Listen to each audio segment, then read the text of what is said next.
Rotogrinders, Dean here, Dean 78904. That is the daily fantasy handle that hopefully, maybe, possibly will be taking down some contests tonight on the, around the DFS world. Some Fanduel, some DraftKings we're dabbling in. Big boy slate, lots of good pitchers tonight. Fun panel. I think it's a fun panel, right? We have a lot to talk about. We were talking pre-show about multiple things, none of which about baseball. We're going to talk about as much baseball as possible as well, obviously. Going to take you guys all the way up the lock.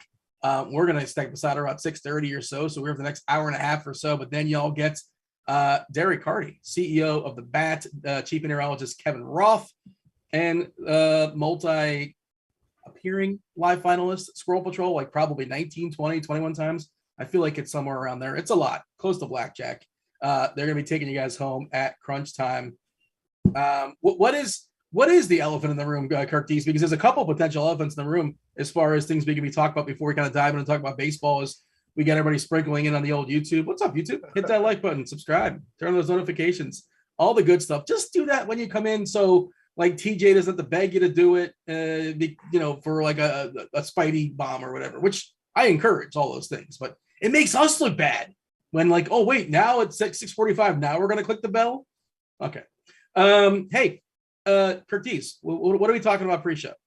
I mean, TJ certainly has kicked up everything up a notch here. So I'm thinking like, Chop and I have been having some discussions in the back about how we can one up the Spidey bomb, okay. what kind of costumes we could come on. We haven't really figured it out yet, but it's in motion. But anyway, yeah, there's a couple elephants in the room here today. I'm glad you asked. The first one being obviously, Chop tried to get us going here with the Miami Heat Celtics. I mean, it's a grueling series. I felt like I'm not going to say it's over by any stretch of imagination. 2-2. It's been, yeah.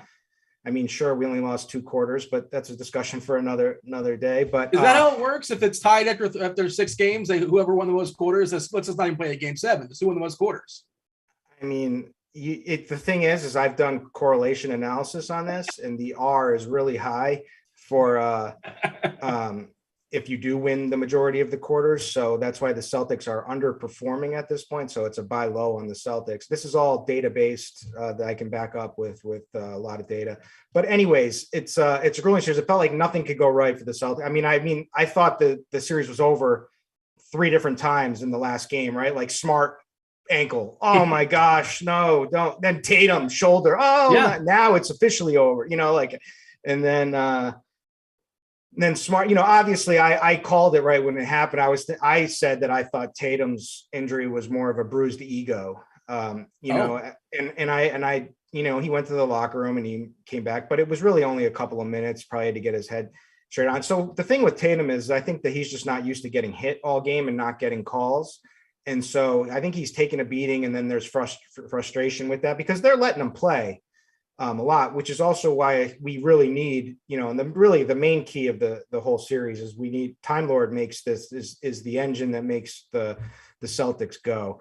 And we need a healthy Time Lord, and you can see that in the performances. But it's a great series. I'm having fun. Hopefully I'll get to show your green face 2 more times. But we'll see what happens. And then the other elephant in the room is, Hold on, just I want to make you feel better. You ready to feel better about your Celtics? You ready for it? Sure. You know how you had this theory that I'm a bit of a mush? It's a ridiculous theory, and it's still in beta. I mean, come on, it's an absurd. I don't have this ability. I wish I did have the ability, but if I did, I would, take advantage of it financially. But if you believe this is real, guess who's going to be in the building for Game 5 with the Miami Heat? Drake? No, me.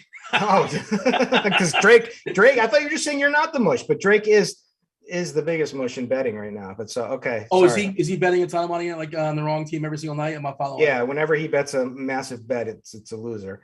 Yeah, that's why you're going to be in. How'd you get the DraftKings hook you up? Or I mean, yeah. You know, wow, big hitter like you, Dean. See, that just goes to show. So I was going to say the elephant in the room here today is there was a list going around Twitter of top touts. This is now. Let's be honest. This is just one individual's list.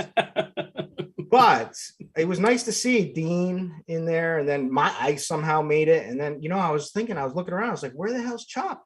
How is Chop not on this list? It's getting awkward now. Yeah. Chop? What's up? What's up, Chopper? How are things in your world? You all good? More or less? Chop? Oh, man. Did we lose him? He was saying pre-show that his internet was kind of funky, and he's like, did he might be muted or is Chop still with us visually? He just backed up. Yeah, he just is he that upset about not trying to restart? Maybe I struck a chord here. Oh man. Well, hopefully we'll get Chopper back, and this isn't going to do much for him as far as the power rankings. I don't know if he was like 11 or 12, and he was like others receiving votes, but this might drop a little bit more actually, just to dip it out. You know what it is too. I mean, it could be as something as simple as that Chop made a comment about Brad's favorite team one night, and then Brad, you know how that goes, and like it's one man's opinion. Yeah, yeah. So we're certainly. It's just it was an honor to be nominated. There you go. I mean, your followers were growing, right? Like you were getting all these followers since then. Have you been, or does everyone already follow you? I did get. I feel like I did get probably an abnormal amount of people randomly following me, and then all of a sudden I started talking about Better Call Saul, and it's like, well, wait a second, this guy was a sports guy. But yeah, that was the one upside that I got to watch Better Call Saul earlier with the Heat getting blown out. It's like I checked out. Like, this is it. And my Panthers got knocked out last night. What an episode. Well, should we just spoil it for the people? You spoiled Ozark, and I had seen it already. I was upset on behalf. I didn't spoil it at all. I just said it was ruthless. It was ruthless. Now you're doubling down on the spoil. Here we go. Yeah. You're not allowed to spoil. I do not give you permission to spoil Better Call. It's not even 24 hours. I don't Can know you hear me? Yeah. Chop. Can you hear me? Yeah, we can hear you. Can you hear us? I mean, I can hear you now a little bit. My God, man, I don't know what's going on here. You came back just in time because Curtis was just about to ruin. He was just about to spoil Better Call Saul. Oh, come on, Kurt. Spoil that. Stop it, man. Let everybody catch up. Some people don't watch it the same night. Some people watch it. Can I just address one thing real quick, Dean, while my internet's still here? And I don't even know if it's my internet, if it's your internet, if it's some internet out there dragging me down. I don't know. All right. But before I get bumped off again, we were talking about the list where you two guys made. Props to you two guys for making that list, man. Yeah, it's a fantastic list. All right, let me tell you something. You guys are somehow on this guy's list. Travis Mangone is number 2, so that should tell you about all you need to know about this guy's eye for talent right there. Mangone's what do you number got against 2. Mangone? Wow. Mangone's number 2. Well, I don't know. It's not like a batting order. Like, well, I guess it says that's his rankings. What's wrong? Well, you got Blender's in there. Blender. He cracked the top 8. Did Chop freeze on us again? Kirk Dees, is it me and you? All right. Could be Chop's kind of alleging that this might be an inside job. He was kind of inferring here. I don't know. According to the chat, we got so many boots on the ground there in Texas. Apparently, the weather's not great in Texas. I know it's a big state, so I don't know where exactly Chop's at as far as the weather-wise, but hopefully we get him back. Want to get his takes as far as the baseball slate too. And trust me, we'll get to the baseball. There's plenty of baseball. We got this group, the two of us, an intimate show now apparently until Chop comes back. We're here the next hour and 20 minutes. We will talk about the slate, forwards, backwards, left, right, the whole deal. And I guess we can kind of segue into that. You wanted to say, did you like the Better Call Saul? Do you want to just say that? Don't, without spoiling it? Dude, I love Better Call Saul. And I'm just like so sad. Like it's every episode I'm like, oh no, I'm one episode closer to the end of this. Like I need it. I mean, how great is Kim Wexler? Like just as like, I mean, and there was a great, tweet, someone said how the two strongest feelings for women characters we have in Breaking Bad and Better Call Saul. We go from the most hated to this is my tweet, by the way. This is something that I tweeted. No, you stole it. This is the person you stole it from, because I saw this earlier, and that's why I said the person. Well, wait a second. You're saying that I saw that and said, "Oh, that's brilliant. I'm going to repackage it as my own," and that's the one either to steal? Allegedly either that, or you guys just had the same thought and you put it out later on Twitter. It's not the most original thought in the world, but yeah, the idea that the same writer. All I'm saying is I wouldn't put it past you stealing it. That's all I'm saying. I'm notorious for stealing tweets. Yes, that's you got me. I mean, you're self-proclaimed fruit expert over here. Come on. You could be an expert at anything. That's the great thing about Twitter. Like, you can automatically be an expert in whatever you want to be. Yeah. So I was just saying that the Vince Gilligan created the most unlikable main character, female lead, and the most likable in Kim, which is in Skylar. Skylar, a lot of people don't like Skylar. She's got reasons, by the way, for it's not worth getting into right now, but she's mostly justified for the most part. I understand why people don't like her. I just rewatched the last season. Phenomenal television, just incredible. Yeah. All right. As far as the baseball slate tonight, LeMahieu scratched for, I'm not sure why. It doesn't matter, I suppose. Hopefully he's all right. But this is an incredible slate from a pitching perspective. We'll just run down the aces in a second. But hitting wise, is there a team that has a 5 total? I don't believe so. The Yankees are kind of sort of somewhat close to a 5 against Bruce Zimmerman and his 2 N's and 2 M's. The Dodgers have a 5.2. Okay. Yeah. Against Josiah Gray. Nice ballpark there, obviously. Nothing really to be terribly concerned with at this time as far as weather. Chief Meteorologist Kevin Roth, his article suggesting that this was earlier today. He'll update it, and of course, he'll come on the show around 6:30 or so and give you an even more clarity weather-wise. And we're seeing green in Minnesota with winds blowing in, possible light showers late, but they'll likely play through that. Washington's a green, yellow-orange in Atlanta. Atlanta's kind of notorious. They're pop-up storms. So, stay tuned on that. And that's the one it seems like he has the most concern with. But right now, we'll just discuss it as if that is good to go. But, yeah, it's a weird slate because there's not a lot of great offenses, and the Dodgers and the Yankees, and I think Arizona is one of the better offenses today because they're pretty cheap. And John Heasley is one of the weaker arms. And then the slew of studs throwing baseballs tonight. Corbin Burns, Zach Gallen. I think we can call him a stud, or the stud in the making. He's on the wrong team, but Dylan Cease. And then there's some other guys that are just kind of too cheap, especially when you consider the matchup, like Sonny Gray. I want to have the Blake Snell conversation because models are telling me to play Blake Snell, and I think I'm going to have less. Almost definitely going to have less in the field, assuming he's going to be as popular as what I'm seeing. Let's start there. And there's also 2 really, really good, not great DFS pitchers, but good real life pitchers in Max Fried and Walker Buehler. It's just, there's not a lot of spots to attack is the long story short. I assume that's the way you see this slate as well. I mean, there's a ridiculous amount of pitching on this slate. And I feel like most of my shows, I get this huge list of really, really solid pitchers, but I mean, up top, we start with Corbin Burns. We got Dylan Cease against the Red Sox. We've got Zach Gallen, your boy. We've got Max Fried, who I'm higher on than most people for this season. Gaussman's, Sonny Gray is chalk for sure, too cheap, but matchup against Detroit. Blake Snell, I got to take on Blake Snell for sure. Okay. I know it's going to be the popular thing. Everyone's going to say Blake Snell chalk. I can just hear Blender now saying, not going to play it. Not going to play it. I think Blender's on vacation. I saw high variance. I think Blake Snell is going to crush tonight. Okay. All the signs that he, in his first start, he wasn't good, but there was a lot of really solid signs there, such as his fastball velocity was even higher than typically normal. He just missed with his command, which is obviously the Blake Snell story. But his slider was really good, which is really the key for him. So he all he has to do to have a good start tonight, in my opinion, is to correct the location of his fastball. If the slider's there, others, his velocity's there. He just needs to now, put it all together. And that's what last start was a warm up.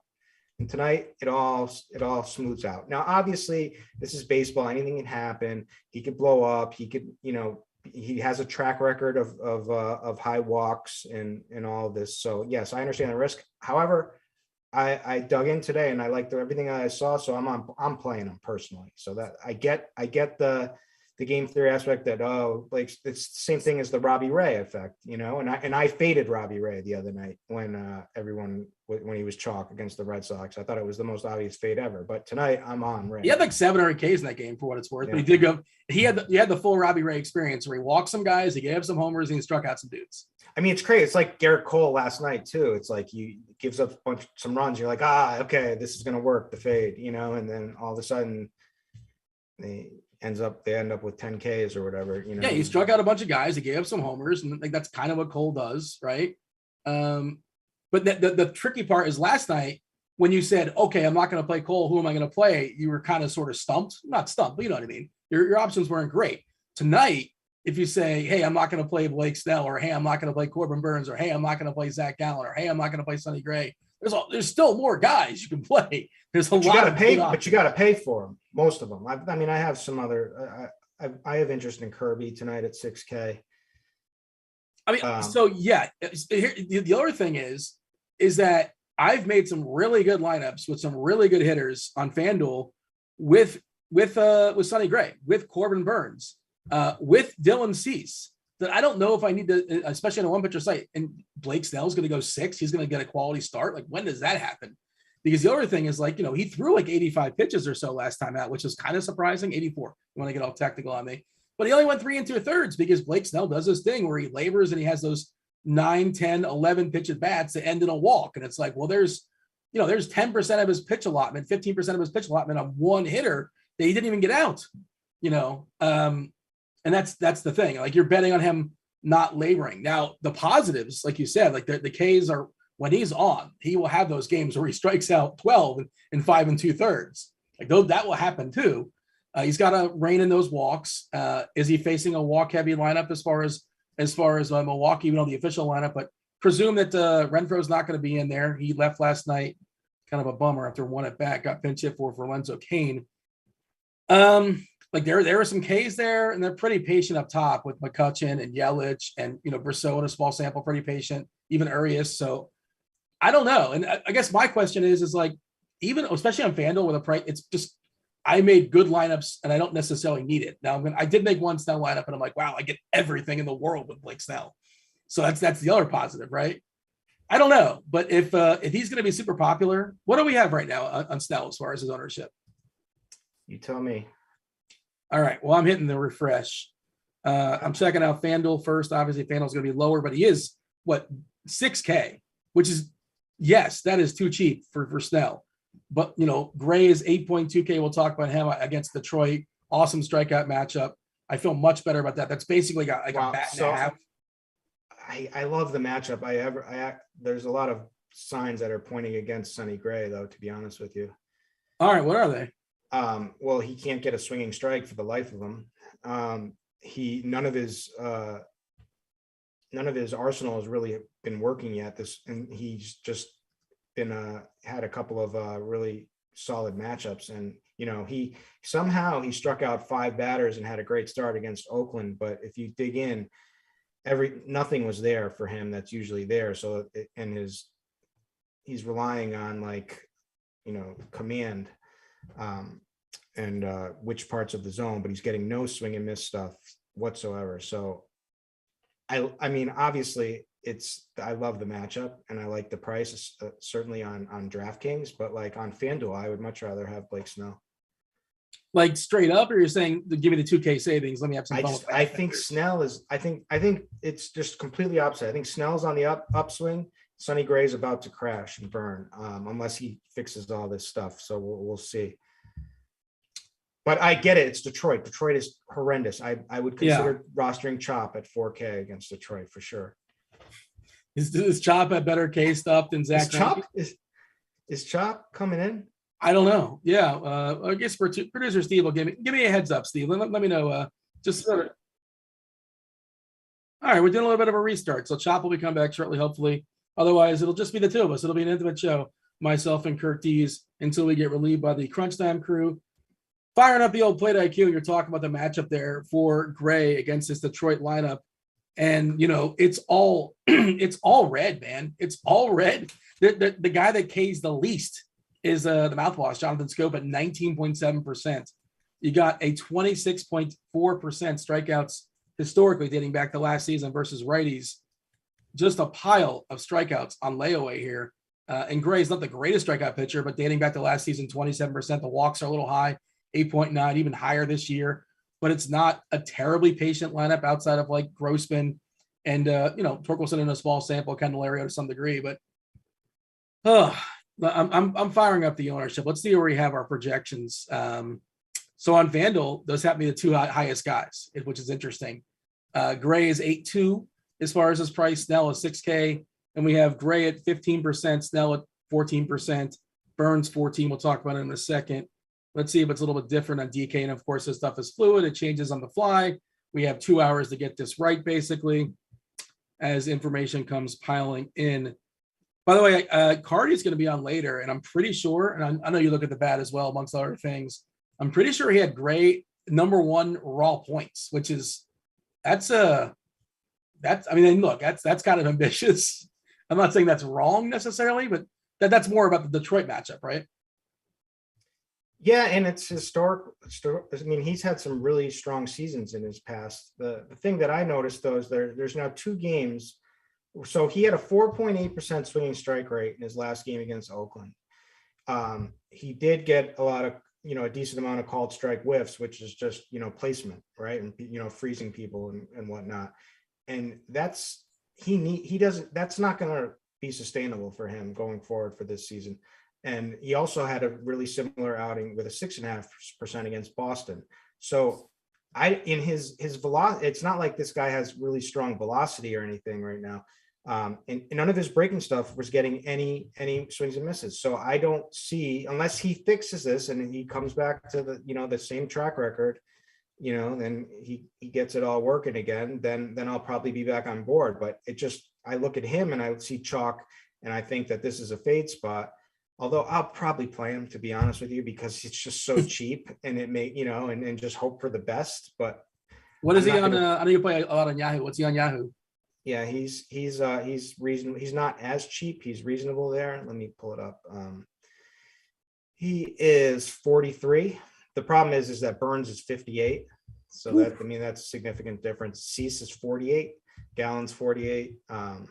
So he's fitting optimals for sure. And Blake Snell's only 37. Yeah. And Yahoo has FanDuel scoring. Hold on. I've not played there this year. No, they do that for everything else. They have their own for baseball. All the other sports. Okay, that's right. Yeah, all the other sports they have FanDuel scoring, but not baseball for whatever reason. So I have the ownership as far as DK as well, and I see Derek asking in chat to run off a couple of the ownership. We talked about FanDuel already. Yeah, if you're just listening to it, obviously it's not helpful. But if you're looking at the screen, producer Steve's got the lineup HQ tool up for the people.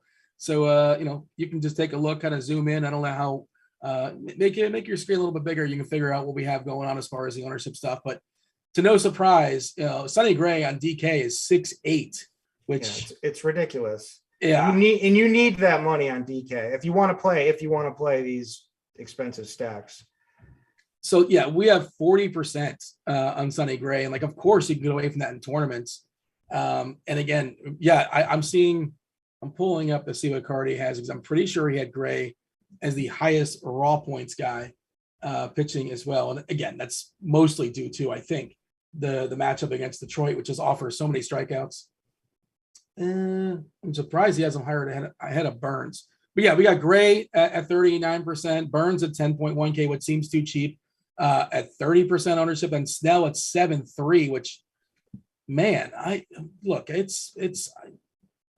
know he has the ability to strike out 10 and 5 and a third or whatever, but he's like, Erod. Remember Erod? Like, if he just labors in those innings, I think of those guys very similarly.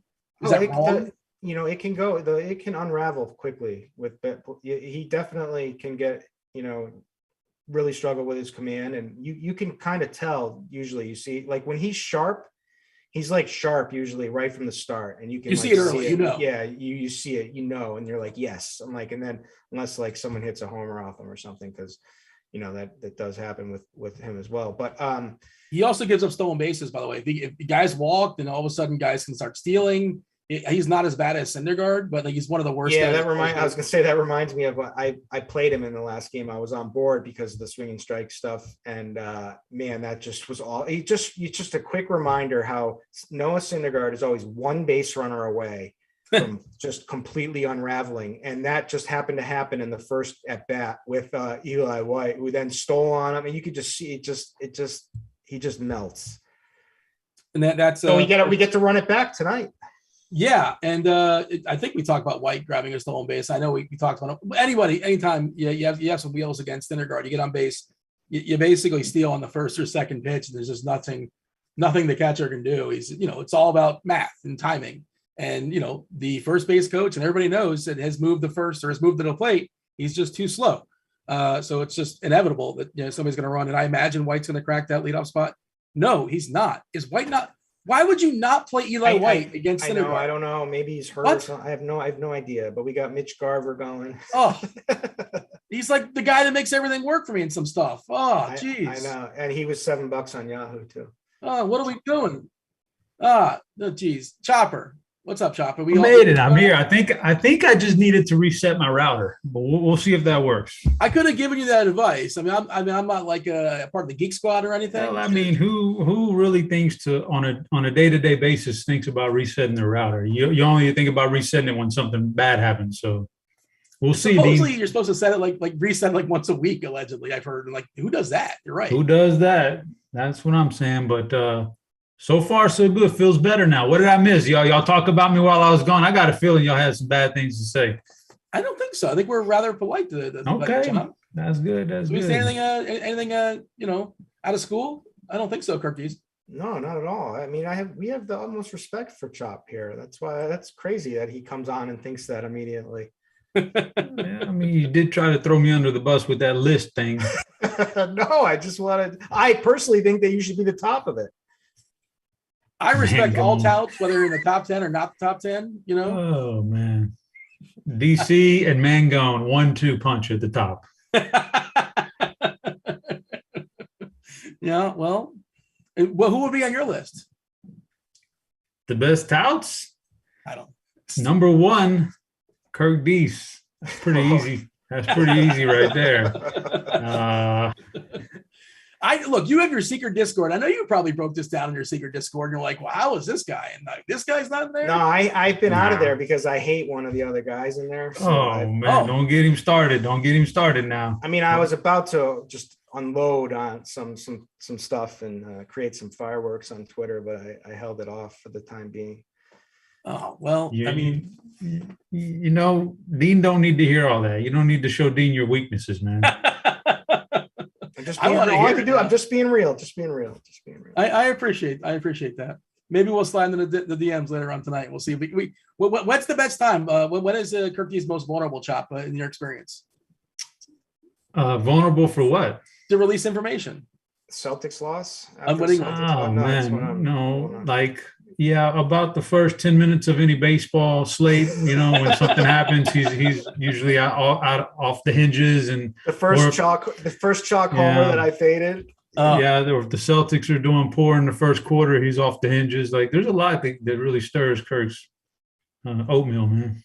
Britt is like that too. Britt is the guy. Like, if your player doesn't get like 5x in the first quarter, like, he's a Slate's over. Oh, wait, are we not going to address the elephant in the room? His child's name? Oh, yeah. We talked about it. It was like, it's a good homage. No, I was gonna say that you just now compared Britt and Kirk to each other. Like, you put them in the exact same category. Wow. Well, two different people happen to have similar experiences. That's all. Oh, now he's back to similar. Man, he's just burying you today. It's crazy. Hey, we're giving away something for free today. The people are not aware. If you not happen to be a premium member, you get. I'm going to go ahead and drop this in chat for the people as well. You get the old CVR rankings. Myself and Kirk Dees partook today. And Dave Potts, cheese is good, as well as Grant Neefer. You get the consensus value rankings. It's wild. We're talking about pitching. It's for DK and for Fanduel and for Yahoo as well.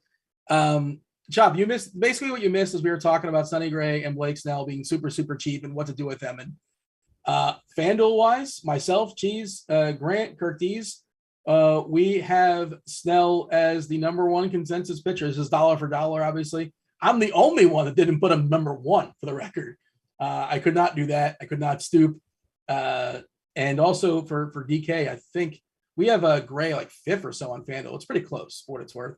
But DK with the 6.8K price on Sonny Gray, cheaper even than Blake Snell, he's number one, and that's unanimous as far as our pitchers. How you handle that, Chop? As far as Snell and Gray, I guess it depends on where you're shopping. You tend to play mostly on Fanduel, right? I tend to do that, but every once in a while I'll dabble on DraftKings, and you never know. But I don't see how let me see. I'm not looking at this list of pitchers tonight. Is that the only guys we've talked about so far, Gray and Snell? Well, we've talked about some other guys in passing. So the alternatives are really good too. You got to spend up. That's the thing is I don't know how you can definitively put anybody one or two tonight, in my opinion. Just my humble opinion. I'm not the baseball guru that Kirk is, but like I literally count 14 guys that I could put in the same. It feels almost like the same category tonight. I mean, maybe I cut that down to 12. Couple of these guys are just flukes, but I don't think Sonny Gray, Blake Snell is any better than any, a myriad of guys on the board tonight. So I don't have them. I'll just be playing the ownership game with this. This is a good ownership night right here because I really don't see. I see plenty of scenarios where Sonny Gray or Blake Snell or whoever, those are the two highest owned right now. I see get outscored down there by Kevin Gausman, George Kirby, guys like that. So Kirby is a legit, he's a legit prospect for Seattle. He's of course, he's got that positive matchup against Oakland. I think he's an interesting pivot away from, if you want to get a little bit different. Do you have a take as far as Kirby? Because I don't mind him for tournaments at all. Me? Yeah. I think he's a fine play tonight. Great play. He's a young guy. I think he's only 3 starts into his career. First start was good. His repertoire of pitches he threw the fastball a little more. Then he started to tail off of that. He got hit. He had the really bad blow up game. I think that was the 2-3 home run game by Story. So I think. You can't blame him for that. Yeah, he just ran into one of the hottest hitters in the game right now. It's hard. There was goofy winning that game too, right? I feel like there was. It was humid. It was wind. It was crazy. Yeah. So I think he's fine. He's got a good pedigree on. He's a legit prospect. So, and this Oakland offense is really, really bad. I'm cool with him, but he's mixed into like 12 guys, like Gausman, Bassett. I got a feeling Logan Webb will come back to the Logan Webb we saw last year as the time goes on. There's Gallen's legit this year. Gallen's really good. Yeah. Y'all mentioned a few guys. Have we mentioned Framber yet? No, but he's jumping into that conversation now, right? He's taking a step forward this season. Talk about your Well, let me tell you about Framber. So you kind of look at him and think he's an old guy because it felt like we've seen him for a long. He's only like in his he's only in his like second full season as a pitcher in the major leagues. So he still has a lot to learn. This year, he comes in and he finds a new pitch. That's what youngsters do. You kind of feel around and see what you need to figure out. And he has a new pitch now. It's the cutter. So he was hesitant to throw it to start the year. He's had some good numbers this year. Then he started throwing a little bit. These last 2 starts, he's ramped it up a little bit more. It's really helped out. It's probably his second best pitch behind his curveball. And it's a good pitch, and it's going to help him in the long run. So I can see him, settling in to be an ace in this league. So not to cut you off, but the wildest thing about Framber, Kirk Dees, what do you think Framber Valdez is? What is his fly ball rate this season? Fly ball percentage this season? It's ridiculous. So like that, I'm kind of framing it, but it's ridiculous. I'm gonna guess 9%. Dude, you're not guessing. Chop 9% fly balls. Like that's just so silly. 65% ground balls. They've also let him go even further this year too. The only knock against him, Chop, would be that Cleveland's pretty contact heavy. If you want to knock him, that's it. They're not a great offense, right? But they'll ground out and they'll pop up. Although this particular lineup today is a little bit more strikeout heavy. Of course, you got Framber in there, which you like to see. Hedges is in there in the lineup as well, which is good. And Naylor and Miller. Okay, so we have some Ks, not necessarily at the top so much. J-Ram barely strikes out. There is no Quan, which is good to see as well. So, yeah, Chop is I guess you're fine with Valdez being your guy. Yeah, I'm fine putting him in the mix of guys that I'll be using at around the same. I literally might do a Dean tonight and just 10% a bunch of guys at pitcher. I really might. Brian in chat says Framber looks like he's 52. He does look older, doesn't he? Why does he look so old when he's in the mound? I don't know he's like 27, 28. He's not old at all. He needs to, maybe cut back on the short ribs a little bit. Well, I mean, they're big in Texas, right? Aren't you? Well, I mean, brisket is a big thing in Texas. Ribs, brisket, the whole deal, right? Yeah, good food. So he needs to chill out a little bit there and get himself into a little bit better game shape, and then he'll be really good. He's a pitcher. He's fine. Sometimes that helps. It gives him a little more oomph. Remember Sid Fernandez? I don't know why that's the guy that pops. David Wells. Bart Cologne. Oh, Cologne. That's pretty good. Rich Garces. Remember Rich Garces? That sounds familiar. Kirk Dees has to know Rich Garces. He was a reliever for Boston. He was a big boy. I don't remember that. I just remember when Rod Beck, we had a season with him, and we would I remember being in and out by the bullpen, and we would just rip him. You would rip? Why would you rip Rod Beck? Because he had his best it was obvious. It wasn't a good season, I'm sure. It was. You had your reasons. Yeah, I don't remember, but I just remember everyone would rip him.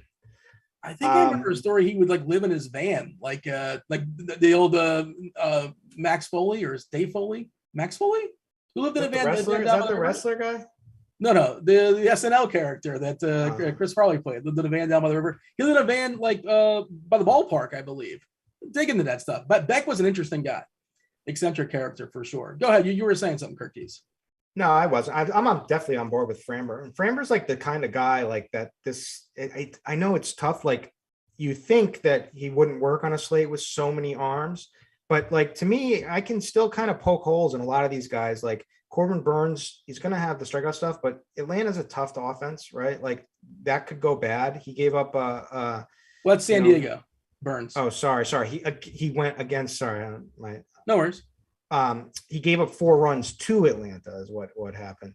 But, San Diego, actually, I sorry, scratch what I was saying there. Dylan Cease, against my Red Sox, I could see him blowing up. Corbin Burns, I actually think it's a really good matchup now that I think I was looking at the wrong thing. I forgot. They're just awful. The San Diego Padres are just awful against right-handers. They have really, Machado right now, and that's about it.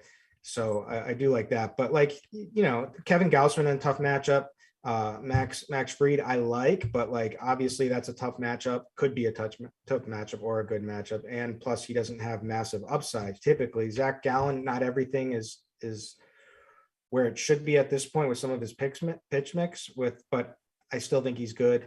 It was kind of an easy matchup in his last one, but against the Cubs, obviously Sonny Gray, I can poke some holes in. Blake Snell, you've already poked some holes in.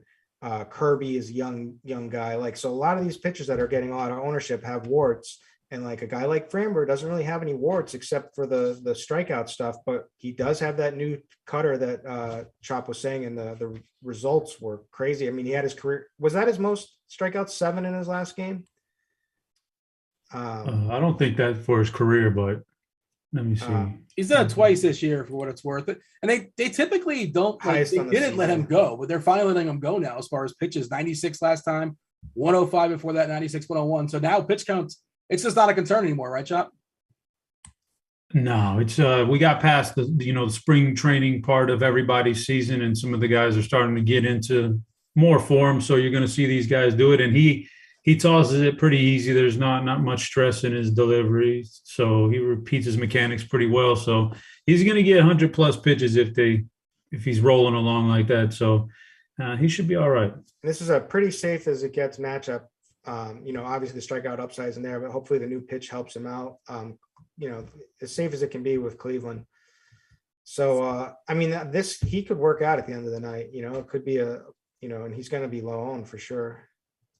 Yeah, he's on the wrong slate, but you guys are convincing me that he's probably he's the only person that ranked him in the consensus rankings, and it's not even necessarily wrong. It's you, Curtis. You got him 8th. We got to rank 8, and you got him 8th, and he might be better than Fried or Gausman, and Gausman's been one of the best pitchers in baseball this season. Gallen has been one of the better pitchers in baseball this season too. Corbin Burns obviously is electric, and he's awesome too. It's just such a good slate, pitching wise. Gausman feels like he's lost. I don't necessarily want to pick on St. Louis. Just a pretty good hitting team overall. Not a lot of Ks there either. We're pulling up the old plate IQ again. 16.8% collectively as far as striking out. That is just so low. And Gausman's not like an incredible strikeout guy. 29.4%, really good. He's not going to walk you. The walks are amazing this year as well. I don't know. And it's a good pitching ballpark, obviously, but there's not one hitter in the entire lineup that is in the red as far as striking out. 19.4%, 19%. For Bader, 18.4 for Dickerson. Those guys are at the bottom as well. I like Gausman, Kirk Dees, but I'm probably not going to have much, if any of them today. I don't make a lot of lineups, so I'm probably just not going to have them. Yeah, he's not making. I mean, he's pricey. He's been good, sure. His last start wasn't quite what we were expecting, right? Like we were all really super high on him, and he ends up only with 3 Ks against Seattle, 2 earned runs. But like you said, the Cardinals are 28th in K percentage against righties here. And like you said, this is not a great K matchup. And St. Louis is just, they punish you on mistakes. They've been really solid right now. So this is not the matchup that I want. Yeah, it could work out for sure. He's a top quality arm, right? One of the best in the league. So it could work, but yeah, I'm going to be off of him.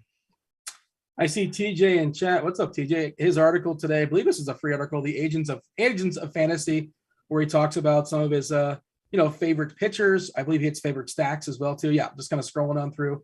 Feel free to check that out there. Dean, shout out to TJ. Yeah, what's up?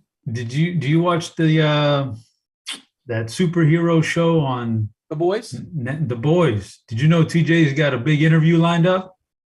I know he works in the field of such things. I didn't know he's got a big interview lineup. Who's he talking to? Starlight? Some of the Boys cast. He's got a big thing lined up with the Boys cast. It's pretty crazy stuff, Dean. Do you watch that? I'm not a big superhero guy, but I'll watch some of the shows. Oh, that's a good show. It's not a standard superhero show. It's kind of like an anti-superhero show, I suppose, without giving anything too much away. But that's really good. And that the John Cena show on HBO was a lot of fun as well. Oh, it's like an adult, a very adult superhero show. Both right? of them. The Peacemaker there is exceptionally good too. Very much of an adult show. Yes. Yeah, and very, very funny. Very funny. Yeah, thoroughly enjoyed it. Cena is like remarkably charming. Not remarkably, just charming. Good for him. I feel like he's got a. I was going to go with talented. I was going to go with talented, but if you think he's charming, then that's by all means. Look, I'm enough to say the guy's charming. You can't say a guy's charming. What's wrong with that? He's charming.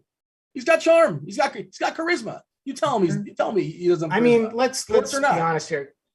One of Chop's favorite movies is Magic Mike. I don't know where he's going with this, but I remember his reviews. Right? Is that correct? You can't. I mean, it's a great movie. Are you it's a great franchise. It's a great franchise. What's up? Are you a McConaughey guy? Who's the one that really gets you in the old Magic Mike series? Oh no, it's Tatum. Because he doesn't have a dance stunt double. He's doing the moves himself, Dean. He's an incredible dancer. Would you say his dancing is charming? No, I draw the line at charming. It's just really cool. It's just really cool, man. He's got moxie, according to Brian and Brian in chat. There you go. Well, I don't. Why the negative connotation on charming? I don't get it. But the new season for Boys comes out, I think, about a week or 2 weeks, something like that, on Amazon. And TJ's going to be there to interview him, red carpet style, Dean. Look at that. He's going to be too big for us. He's just going to grace us. Oh, I mean, we're just a stepping stone. This is not really his ideal landing ground for the rest of his career. He doesn't even like baseball. Yeah, he doesn't like sport. I don't think he likes sports at all. All those likes that he's asking for, he's got some way to channel them all to him somehow. So I don't know. I can see it. I just don't know how he does it. I know he's a big fan of Top Gun too. Are you guys reading Chase's article? Every single day he's managing to make it like Top Gun themed. I don't know if is he going to do it all week because he's going to run out of material soon, right? Who said someone said they didn't like Top Gun last night. I didn't say I didn't like it. I'm just not as excited Oh, about it was as you. everybody else is. It was you. It's not that I don't like it, but it's just like, this should have came out 25 years ago. Why is it coming out now? It'll look cool, I'm sure. But like, you know what? I was shocked that we haven't. Is this the first Elvis movie that's coming out? Yeah, I did see that. There's probably some like made for TV Elvis movie, I suppose. But yeah, Tom Hanks is behind it in some way. I saw a commercial for it as well. I'm like, there's an Elvis movie coming? Okay. Yeah, I'm down. Yeah. Not really sure what's going on in chat. They're talking about Van Halen, Hot for Teacher. How did that? Yeah. Alex says Top Gun is fine. That's kind of where I'm at. It's fine. And by the way, I was in San Diego and I walked into the Top Gun bar and it was fine. You want to know one of the names that's in the final category for my boy? Let's do 829. My girl comes in right now, right when I'm talking about it. But remember Cole Trickle? Oh, sure. Days of Thunder. Yeah. So that's in the Cole is in the running right now. Oh, okay. Good. I like that. Is that an homage to Cole Trickle or there's a Garrett Cole? The Garrett Cole fan? It's what about Maverick? You thinking about Maverick? It's been discussed. Goose? No, come on, Dean. You just have you ever seen the one that I want that got shot down? Have you ever seen the movie? Of course, everyone's seen Parenthood. Steve Martin? Yeah. And remember the gambler? Larry Buckman is his name. That Larry Buckman is he's a gambler. He gets thrown out of the car and he rolled in. He's like, "Oh, those are my friends. Don't worry about it." It was like the bookies who like beat him up and threw him out. Is this Hardball you're thinking of? No, it's Parenthood. Steve Martin's in it. And Rick Moranis. It's a great movie. But anyway, the gambler's kid, he's got a son that he brought with him to show to Steve Martin, to the family. And his name was Cool. Cool. Okay. I mean, I kind of like Cool Kirkwood. You got to be a certain level of cool to have to name your child Cool, though, right? I don't know. I'm not it. I get it. I wasn't necessarily saying, Chop, I think, would you agree you have to be a certain level of cool to give your child a name? Or give him like the middle name, Cool. Just give him a choice. Give him something to work with, depending on which way it goes. I mean, that's a tough one, Dean. Kurt could pull it off. You can't own a bored ape and pull it off, but you can pull it off if you're Kirkwood. So Seth Green can't pull it off? Did you see that story? Yeah, I love it. I mean, I don't love it. Obviously, I would never endorse theft, but that's funny though. It's wild that's the thing that's even possible. I'm not like an NFT savant, but like the idea, the premise that you can just have your NFT stolen from you is like, that's something that happens. Okay. I guess he got tricked into it some way. There's some sort of scams going on. He had his NFT stolen from him, and therefore now he no longer has the rights. Therefore now he can't. There was going to be a movie based around his NFT. I'm sure Seth Green on his feet. What's the most crazy part of the whole thing is if you steal a painting, you probably can't hang that painting up in public because why? You'll get caught, right? Like it'll give you away. But if you steal an NFT, you can come back with the paperwork and say, this is my NFT. And they really can't do anything about it because you clicked a link that came in an email and you basically gave it away by clicking the link or what have you. But I think it's just, it's kind of funny in those terms. We've got one chat member, Perplexed, who's a little bit perplexed. Right in what now, context? I must say, he said, great DFS advice. So I don't think he appreciates all this. Look, we're here. Look, there's still another hour and a half left of the baseball show. I promise you, like all the baseball will be discussed. You got DerekCarty coming in at like 6:30 or so. Chief of the Roths is Kevin Roth. SquirrelPatrol has been on 20 live finals. I'm telling you, if we just sprinted and talked about the slate, we'd be done at 6 o'clock, and then we'll just be sitting here with our fingers waiting for the crunch time crew. So, and we kind of like meld in organically, whatever kind of pops up through the chat. So I blame it on the chat. The chat brought up some of this stuff, and it's their fault for encouraging us. How about that, Curtis? I just want to, sorry, on record, you haven't seen Parenthood? I saw it many, many years ago. Is that the one where Cowboy Gill? Yeah, it's been a long time. I mean, I used to use one of my poker screen names was Larry Buckman but nobody knew it because he was a degenerate gambler in that movie. And nobody. Why not Worm? Nobody ever picked that up. Worm was not available if you want to go with like degenerate poker guys. This was more. I mean, everyone does that. That's too obvious. This is more obscure. The chat, by the way, is saying cool is acceptable if you spell it Kewl. Yeah, I was thinking with a K, something like that. Yeah. TJ, I did not say that exact quote. He's taking me out of context. All right. Hey, like as Chop said, there really is. It's wide open as far as pitchers. You can roster Gray, and you can roster Burns, and Snell too, and Cease. Kirby is a pivot away from Gray and a pivot away from Snell as far as the cheapie. Zach Gallen, like him a lot more on DK than he is on FanDuel. I think on FanDuel he's the most expensive guy. DK is 9.3K. Gausman, I saw TJ said he likes Gausman, and one of the reasons why I liked him, I kind of picked his article. I didn't give it a full read through. I'm doing a show here, multitasking best possible, but of course he's not going to be owned because he's just going to be lost in the slate. You got Bueller and Fried are both really, really good pitchers, but their Ks aren't elite. You can roster them for sure. Framber Valdez, who Chop kind of presented to myself and Curtis, and I think he's moving up in the ranks for me. I don't know how do we give a summary here, Curtis, as far as pitchers, because there is a plethora, and Chop even said he'd roster up to 12. There's a couple of guys that I didn't even mention in that rant. Yeah, it feels disingenuous to me to sit here and say like all these things about it. Because like if you look at my rankings, I ranked Sonny Gray number 1, right? Because that's a point per dollar play, and that's DK, not on FanDuel. Yeah, correct. So, but I'll probably play him. But like I was sitting there like trying to poke holes in him, and there's a lot of holes. I think this start is going to tell us a lot. But I could see it going. I could see him correcting a lot of stuff, and it's Detroit, and get all his swinging stuff, miss stuff. Comes back and he goes ham, or I could see it just unravel for him. But the problem is Detroit isn't the offense that makes a lot of people unravel. Although Jonathan Scope is starting to hit now, the mouthwatch is coming back. It'll be interesting to see. But the reason why I'm not playing a pitcher is because Jonathan Scope is. I know. Get out of town. I'm kidding. Yeah.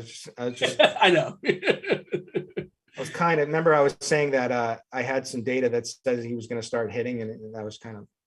Somebody once tweeted out Jonathan Scope with the mouthwash many years ago, and I thought that was brilliant. I'm like, I'm going to steal that and make them my own. That's exactly what I think. That's great. Anyways, there's so many good pitchers. Just come up with who you like and play and play a lot of all of them. But like you said, like even guys like Walker Bueller could go off tonight, right? Like we think he doesn't. I know we see that his strikeout numbers are down, but like he still has big upside games in him, and it could be very well tonight. So there's so many ways you can go. The chalk is obviously depend on DK. It's going to be Sonny Gray and Blake Snell combos because you can do anything you want with it. I like it. I prefer Blake Snell over Sonny Gray, but I will still play Sonny Gray. If I can get to Corbin Burns, he's my number 1 high-end guy. All the rest of them I don't really care for. Dylan Cease I'm out on. Kevin Gausman is fine, I'm out on. But Max Fried would be my second high-end guy. Then it would be followed by Zach Gallen. And if I wanted to try to fade Sonny Gray or Blake Snell, I would go to George Kirby because he throws heat. He's got good heat. His other stuff hasn't been working, but he's had tough matchups, and this is a really solid matchup for him tonight. So that's my overview. Got the San Diego lineup. And Framber is the guy that we forgot. Sorry. Yeah, and I'm glad that Chop brought him up because he's in the mix now for me. San Diego lineup is out: Cronenworth, Machado, Profar, Hosmer, Myers, Cano, Kim, Grisham, and then Nola against Corbin Burns. Collectively, not an amazing strikeout matchup, and all the strikeout guys are near the bottom with the exception of Nola, who's kind of a contact guy. The contact guys are up top. Wouldn't matter if he goes through the lineup 3 times. They'll face everybody 3 times, but just sometimes that matters for other pitchers.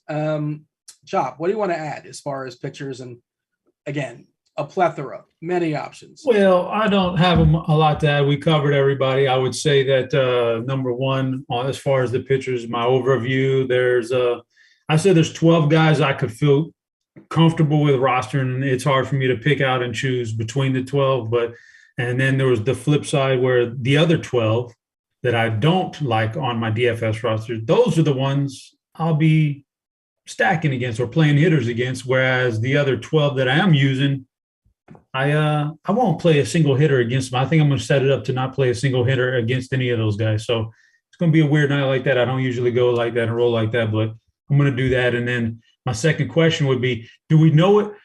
It feels like it's perplexed, but is it perplexed or is it purple XD? Because you never know. Who knows? It could be purple XD. What's the XD? What's the XD? Who knows? Extra definition. I don't know. Maybe, who knows? But I'll tell him that if you're not getting good enough info from the show, you don't feel satisfied.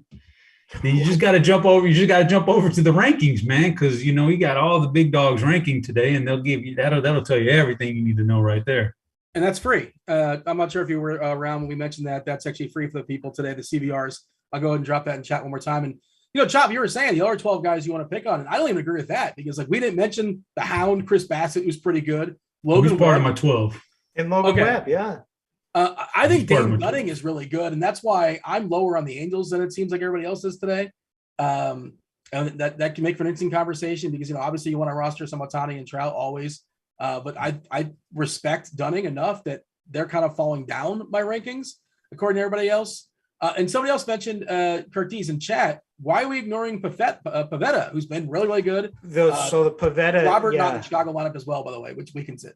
Pavetta just coming off of 9 innings, 8 strikeout, 35% called strike with 112 pitches, which is just insane to me. It's not the Red Sox MO typically.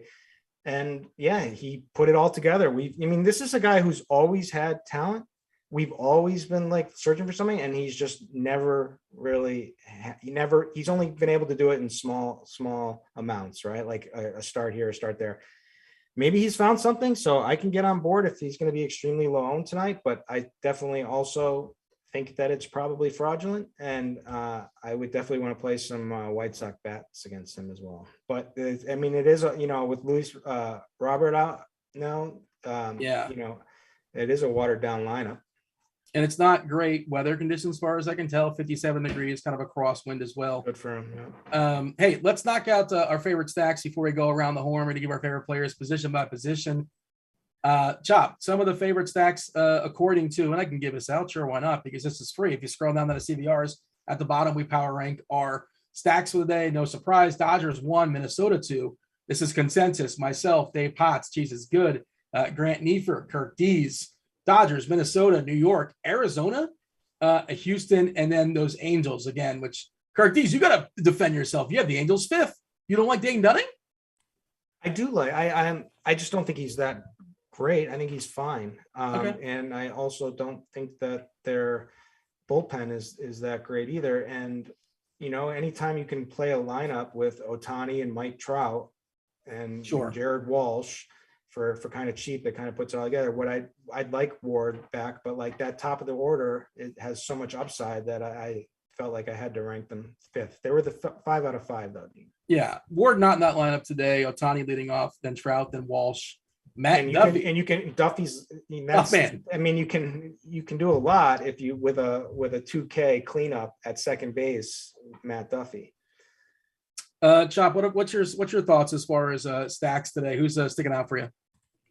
Well, the Dodgers stick out pretty heavy, like a sore thumb here with the matchup with Josiah Gray. So I think they're at the top of the list. I like the Yankees. I know it's not the easiest matchup in the world, not the toughest either, but it's an okay matchup. But obviously the power they have in their lineup is, pretty hardcore. So you got to take a team like that in this matchup. Houston, I think, is fine.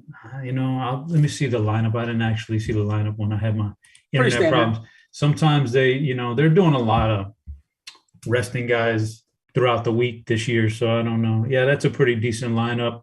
I think they could get to Plesac right here. I'm on board. If I was going to take a side here, and I'm not saying I'm taking a side, but if I was going to, I would lean more towards Kirk Dees here with the Angels as opposed to playing Dunning against them. I believe more in the top of that lineup than I do in Dunning. He's okay, but I think that top of the lineup's really good. And there's some good stacks, man. I want to say that the Dodgers and the Yankees stand out to me, but I can't say I'm going to be overweight on either one of those. I think at least the Dodgers will be super popular. So I'll probably do something like maybe go off the radar with it. Maybe Seattle. Maybe go run me a little Seattle out there. Winker leading off today for Seattle. France, Frazier, J-Rod, Suarez, Crawford, Lewis, Trammell, and Kyle Raleigh. So some new guys in that lineup. Is Lewis played? Has he played in the majors this year? I feel like he hasn't, or I just missed it, or it's been very minimal. Yeah, he's not played in the majors. Well, he's a former like big prospect and kind of like wasn't good from his first time around. Is anyone picking up? Is that correct, Kirkies? Sorry, what? Kyle Lewis wasn't he like up with the team last year? Yeah, he was. I think he's still pretty young, dude. He's still pretty young. He can still get there. He was batting cleanup for most of the season last year. Yeah, I assume he was in the minors, or he was just hurt. I don't know what his story was. You know who's good, Dean? Who's that? Now he's going to be really good. J-Rod. He's already, huh? J-Rod. Yeah, he's going to be really good. He's already starting to show some signs. But man, I don't have some really nice young talent, although it appears that Kalinick is not quite going to pan out. Yeah. But Rodriguez Gilbert can be good. I think Carty can be good. Yeah, Seattle can be a good team. Lewis was hurt. He wasn't demoted. He was hurt. Okay. He had 35 at bats in the minors. Okay. So he's been in the minors rehabbing there. But is he like super cheap? Is he crazy cheap? Let's see. He's FanDuel, 3.2 DK. He's stone min on FanDuel.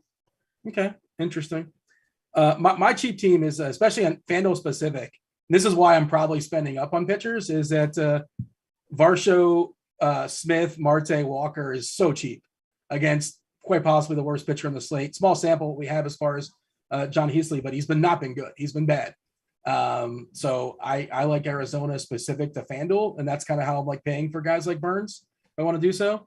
I just, and I like Gallen, by the way, but he's just really hard to pay for. I think on FanDuel, but DK, I'm sort of fine with it. What's your thoughts there, Curtis? Was I the only one? I think somebody else ranked Arizona as well. I think they're kind of in the mix, right? Did I rank Arizona? I thought I ranked them. Yeah, we all did. You're there too. Okay. Talk about the D-backs. You're on board, I assume. Oh, for sure, I'm on board. Let's pull up the smash percentage first off. We always got to look there. Arizona is 1, 2, 3, 4, top 6 for smash percentage. Actually, they're getting their negative leverage here, so maybe we shouldn't be playing them. But obviously, the matchup is John Heasley just didn't have it. He's could have it. He's got some pedigree to him, and supposed to have a good fastball, a good slider, but he got 1K in his last game, and got banged up pretty good. So obviously, the Diamondbacks have a lot of good power hitters in that lineup. I mean, you can do a lot with that stack. They're affordable.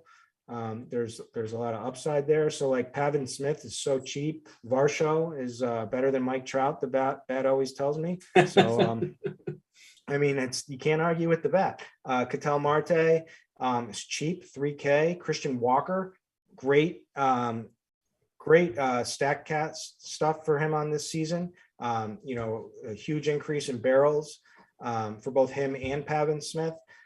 So I like that. You can, it's just so cheap. You can play them with whoever you want. I mean, you can mix and match and figure out a nice lineup for nice loaded lineup with a lot of upside. And like you said, we were looking, there's only a couple of teams with over a 5-run team total, and Arizona is one of them.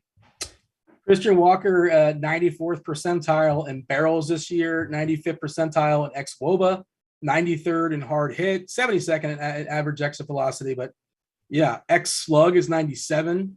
Sure. We like that. That's all good stuff. Shout out to Dave Potts. Jesus, good. If you guys watched the show last night, if you get this many likes, Potts will give you a pick.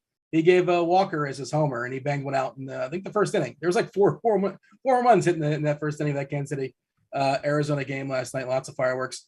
Good karma, right? Stacking against Zach Davies, as you talk about there, Kirk Keys. That there is nothing like, at least you could make that lineup last night. Knew you had karma on your side. Like that's and run right off the bat, bang, bang, bang. It was Merrifield, then Bobby Witt, right? Dozier, I believe. They had 3. Dozier was the third. Yep. No Rendon in the Angels lineup today. If you're kind of looking at it, trying to figure it out. No Rendon, no Ward. All right, let's go around. Let's give our favorite favorite players at every position. I'm just gonna power on through. My head went someplace else, and we'll talk about catchers. Chopper, obviously you're playing on Fanduel. You don't have the roster a catcher on DK. They force you to do so, otherwise they will deny your entry. Give me some of your favorite catchers tonight, Dean. Chopper. What's your favorite position? First base. Oh no, yeah, that's not what I'm talking about, Dean. I'm first base is a very respectable position. Are you a pitcher or a catcher kind of guy, Dean? I kid, Dean. Please don't cancel me, man. All right, here we go. I would say for catchers, Dalton Varsho, obviously. That's FanDuel. Oh, my bad. Is he catcher eligible on DraftKings? Because if he's expensive, he is, and he's expensive. Okay. Well, if you want to spend up, he's cheaper than Trout and projects better than him every night. If you want to spend up at catcher on DraftKings, that's a good one to go. I think that's a really good one. If you're looking to save some money, what about the maybe Williams Contreras down there for Atlanta? William, not Wilson. William. He's raking. Yeah, he's actually been really, really good in the chances he's gotten so far this year. He's still pretty cheap, I would assume. I actually don't have the DraftKings. He's 5-1. Like, get out of town. Okay, man. Let me get thrown out at home yesterday. Let me pull up some DraftKings salaries in. Yeah, okay, there's no, I wouldn't take him either. Let me see here. Well, what about the I know Jordan Montgomery's okay, but we got this young, really good prospect for Baltimore. He's supposed to be. I have a Baltimore Orioles insider that says this kid's the next great thing. So Adley Rutschman, let's get on board with him before. He's the biggest prospect in baseball, so I don't think you need your insider for that. But okay, fair enough. Okay, well, Dean, don't poo-poo on my. Okay. Here's the thing, Dean. About I would love to stack against Noah Syndergaard tonight. Sure. I can't get behind this Texas lineup though. I just think they kind of butchered it a little bit. But having a catcher bat number 3, Mitch Garver, for a really good – that's a 3.3K price tag on DraftKings.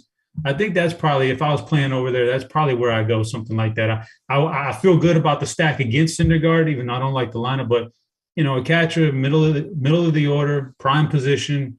Were you hoping for Eli White to be in there? Because I think you were away from the show when we were ranting about – at least I was ranting about White not being there. This lineup, I don't know – see, you get a catcher number 3 who's kind of he's going to drag it down. He's going to landlock these guys if he gets on first base, and then he moves to say he's going to landlock all the stolen bases, man, being in front of these other guys. I'd like Adolis Garcia to bat a little bit higher in the order. Cole Calhoun cleanup. Come on. What year is this? It's a revenge. I know he's been kind of warm lately, but still, he's Cole Calhoun. So, just as a catcher, Mitch Garver really looks good. They did bump up Rutschman on DK. He was 2K the last couple of days. Now he's 4K. Still fine. Sure, why not? What do you think, DerekCarty, as far as catcher? The DK prices, man, some of them are pretty exorbitant. Yeah, I think Garver is kind of the guy that's going to move up and just makes it easy for your lineups. Gary Sanchez batting cleanup. I mean, Grandal is still reasonable against Pivetta, 4,300. Yeah, Contreras is in a great spot. I think he'll be low owned for sure at that price. Yeah, I mean, Chop kind of nailed them all. I guess I got to go with my man Alejandro Kirk. Why is he your man? I guess Kirk. Is he charming? Dean, that's where I draw the line. He's got there are people who have a nickname for Alejandro Kirk. What's the nickname? Okay, it's not on air appropriate. Is this in your Discord? Is this? I assume this isn't. It's a well-known nickname. If I Google it, will I find it? No. Only the privileged people know it, Dean. Well, I guess I don't have that privilege, unfortunately. I like the Sanchez call, picking on Bo Boreski. I'm good picking on him. I think he's one of the weaker pitchers in the slate as well, with Minnesota being reasonably popular. So sure, I'm down with Sanchez. What were you saying, Kirk? Go ahead. Let's move it on over to first base. Well, go ahead. You can knock it out. FanDuel, it's really, really easy to get Freddie Freeman. It's really, really easy to get Christian Walker. I think those are the two of the more popular guys, rightfully so, good matchups, and the prices are pretty cheap. Muncie, you also can play it first as well. Lefty against Josiah Gray, nice ballpark bump as well. Kirk, fire off first base. All right. My favorite play here is going to not be the most popular play. I am on board with Matt Olson tonight. Atlanta, I kind of liked. I mean, it's humid as heck over there. It's, we should make it a little bit hotter, than is where I'd like it to be. But regardless, I think that the ball is going to be flying as long as they do. We don't, we didn't get did we get an update from Roth? That was the one game possible, right? Let me do a refresh and see what it says. Of course, they'll be on in like 25 minutes, 20 minutes. All right. But anyways, I love the Brazen spot. I think Kyle Gibson is, can be good, can be bad, was pretty good in his last start against the kind of anemic Padres lineup. But, and I've always said he does have a good slider when it is working. If it's not working, then he just falls apart completely on the mound. And the Phillies bullpen is one that I definitely want to pick on there. And they moved him down to 5th in the order now because he, hasn't been coming through. I think tonight he's going to have a big night. So I like him. Shohei Ohtani is the chalk tonight. I mean, he's going to get a lot of love on all sites. There's Freddie Freeman, there's Christian Walker, there's Jared Walsh. Edwin Rios bombed yesterday as chalk batting cleanup. Now down to 7. Kind of in a run it back spot against Gray, who's got some strikeout stuff, but that's about it, is one of the pictures we should attack. And also the Nats bullpen is not very good. So 2,700, I think he's going to be out of favor. A lot of people don't want to run it back, but I say run it back. I think he's probably going to bang one out here tonight. And man, I wish what's going on with Vlad recently? Yeah, I feel like he hasn't homered like in 3 weeks or so. And he's not in a great matchup to homer as well, for what it's worth. Big ground ball guy, the righties, but he's super cheap on Fanduel by his standards. He's like 3.5 over there, which normally he's like, 4.1, 4.2, 4.3. But, and it's not a great ballpark. By the way, we did get an update. I just dropped it in chat for Philadelphia, Atlanta.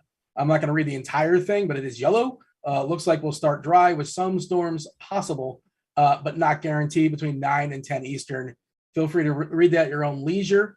And again, Roth will be on in about 15 minutes to give you even better update, I presume. Chop, first base, what do you have for me? So he just mentioned Edwin Rios. Let me see. The ownership on Rios looks, it's got to look better than last night, right? Yeah, no, I don't know because I can't see it. But Edwin Rios. Do you not have premium? I do, but like there's so many columns. I didn't set them today, and now I gotta let me scroll over here. I gotta get past team smash percentage, betting lines, umpires, weather. Let me see here. It's gonna look better than last night, so I don't mind. Really good. Rios, because Dean, what's the difference between cleanup and 7 in the Dodger order? The off chance that you might not get an extra at bat later in the game, maybe they stall out at the 5 or 6, and that's the only thing. Like there's going to be runners on base regardless for the Dodgers. You're going to have an opportunity, so I'm not worried about that. Rio's fine, off the radar. Nobody wants to go lefty on lefty, but Rizzo is perfectly fine lefty on lefty. So I'll take Anthony Rizzo, and then if you want to go super cheap, bypass Christian Walker, go with his teammate, and go Pavin Smith. He's first base eligible on FanDuel, and he's only 2.3K. I like that. Let's jump to second base, the old Keystone position. Kirk Dees, knock it out for us. What do you like at second? What if I told you could get a cleanup hitter on a team with a 4.8 run total against a somewhat suspect pitcher at home for 2K? Would that be something that interests you, Dean? If his name's Matt Duffy, no. All right. If you need savings, I'm perfectly fine playing Matt Duffy at second base. I mean, personally, I like him better. I mean, what we're getting the young kid from St. Louis. Hicks. Well, no. Who's the chief? Oh, Are you talking about Gorman? Yeah, Gorman. Like Norman Gorman. Stormin' Norman Gorman. Okay. Stormin' Norman Gorman. That's his official nickname, by the way. Chop is correct. Yeah, no, it is. He's correct. Anyways, but if Matt Duffy is fine for 2K batting cleanup. You can do a lot with your lineups. At second base, I don't care. There's no real massive standout plays. Altuve is priced at 5,700. I mean, that's great if I have 5,700, but probably not going to have it. Max Muncy can't hit this season.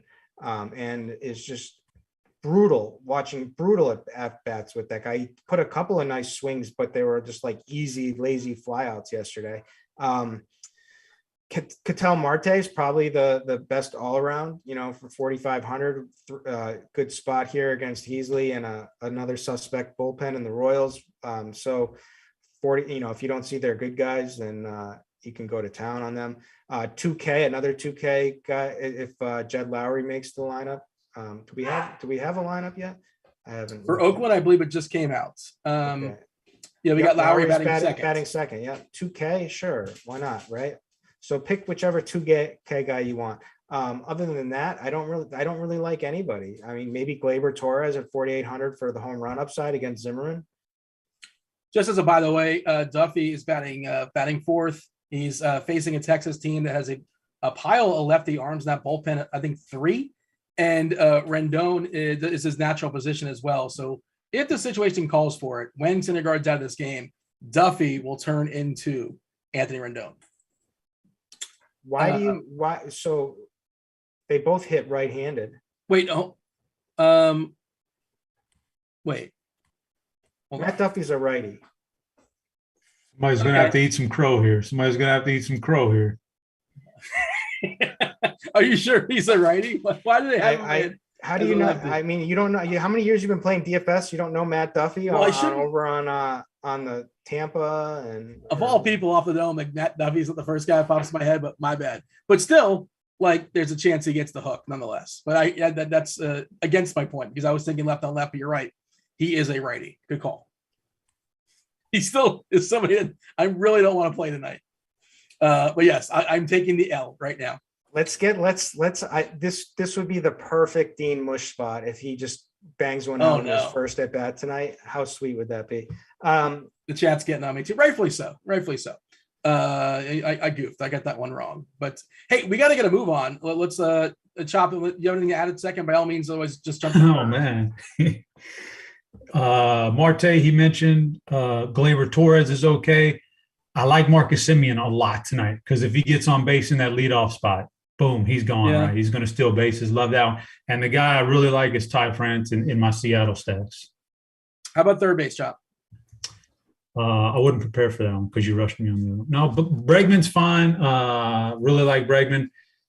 Let me see. The ownership is, really low on Devers. Like if you think Cease is going to have some hiccups here, Rafael Devers is one of the better hitters in baseball. And you can play I would play Matt Duffy at third base on FanDuel, except I'm worried about, when they bring in a leftander, they might pitch it for him with another right-hander because that's the way. Well, some people think he's a lefty, but I want to go back real quick. I forgot to mention at first base and second base, he mentioned Muncy being bad. Muncy's been terrible this year. He doesn't look like he's recovered from his offseason surgery, and you can get Freddie Freeman at first and Trey Turner at second for significantly less ownership. I'll just spend up instead of rostering Muncy, who's going to be 25%, it looks like, on FanDuel. I take the higher dollar guys at much lower ownership and figure it out. The advanced stuff, basal savant stuff you got to dig into is not great either for Muncy, although he is 100 percentile as far as walks. But are you really thrilled when you get a walk? It's fine. But yeah, he's not great as far as hard hit right now. As far as exit velocity, it's not spectacular. Xboba kind of middle of the road. He's getting some barrels. I'll give him that. But it's been a rough season so far for Muncy. And they kind of got him up the scrap heap, right? Wasn't it in Oakland just kind of throw him away? Like he was not just, great and he's been good with the Dodgers, obviously, for several years, but this isn't like some kind of an amazing player throughout his entire career. All right. What do you have as far as third, Curtis? Third base. Thanks for asking. It is, I don't really love a lot here. I like Alex Bregman as my favorite overall play if you can afford him. And he's certainly affordable on Yahoo. So he'd be my number one. Moncada against Pivetta, 4,100. If you need cheap guy, I wouldn't play it, but I'll just say it. Miranda's down 8th in the order for 2K. If you need another 2K guy, if you want to get a little weird, but he certainly hasn't done much. I don't hate it if I need it though. Yeah. It did, they didn't put Bamboo Brad didn't make the lineup today. It was a weird lineup in Texas. I don't know what they're doing in Texas today. Yeah. Oh no, he did make the line. He's batting ninth. That's what it is. Yeah. What the hell are they doing? I don't know. It's a weird Texas lineup today. Crazy. Eugenio Suarez is kind of my low-owned homer here. Obviously, we always like him against lefties. I don't care. This guy's a good home run upside, whichever lefty or righty. That's it for me. All right, Chopper, talk to me about some shortstops. Seager, Turner, Correa, Tim Anderson. We got Lindor. Some pretty good names out there. Not amazing matchups necessarily, but who are some of your favorites? You just mentioned the thanks for your time. I'm out. Well, I'm just sort of setting the table. I mean, Correa is okay. Correa / Pena, right? So they're kind of intertwined now for the rest of their career. I think Correa is fine tonight as part of that stack. I like Jeremy Pena on the Astros. Did you know, Dean, by the end of this year, Jeremy Pena is going to have more home runs in his rookie year than Carlos Correa ever hit in any single season as an Astro.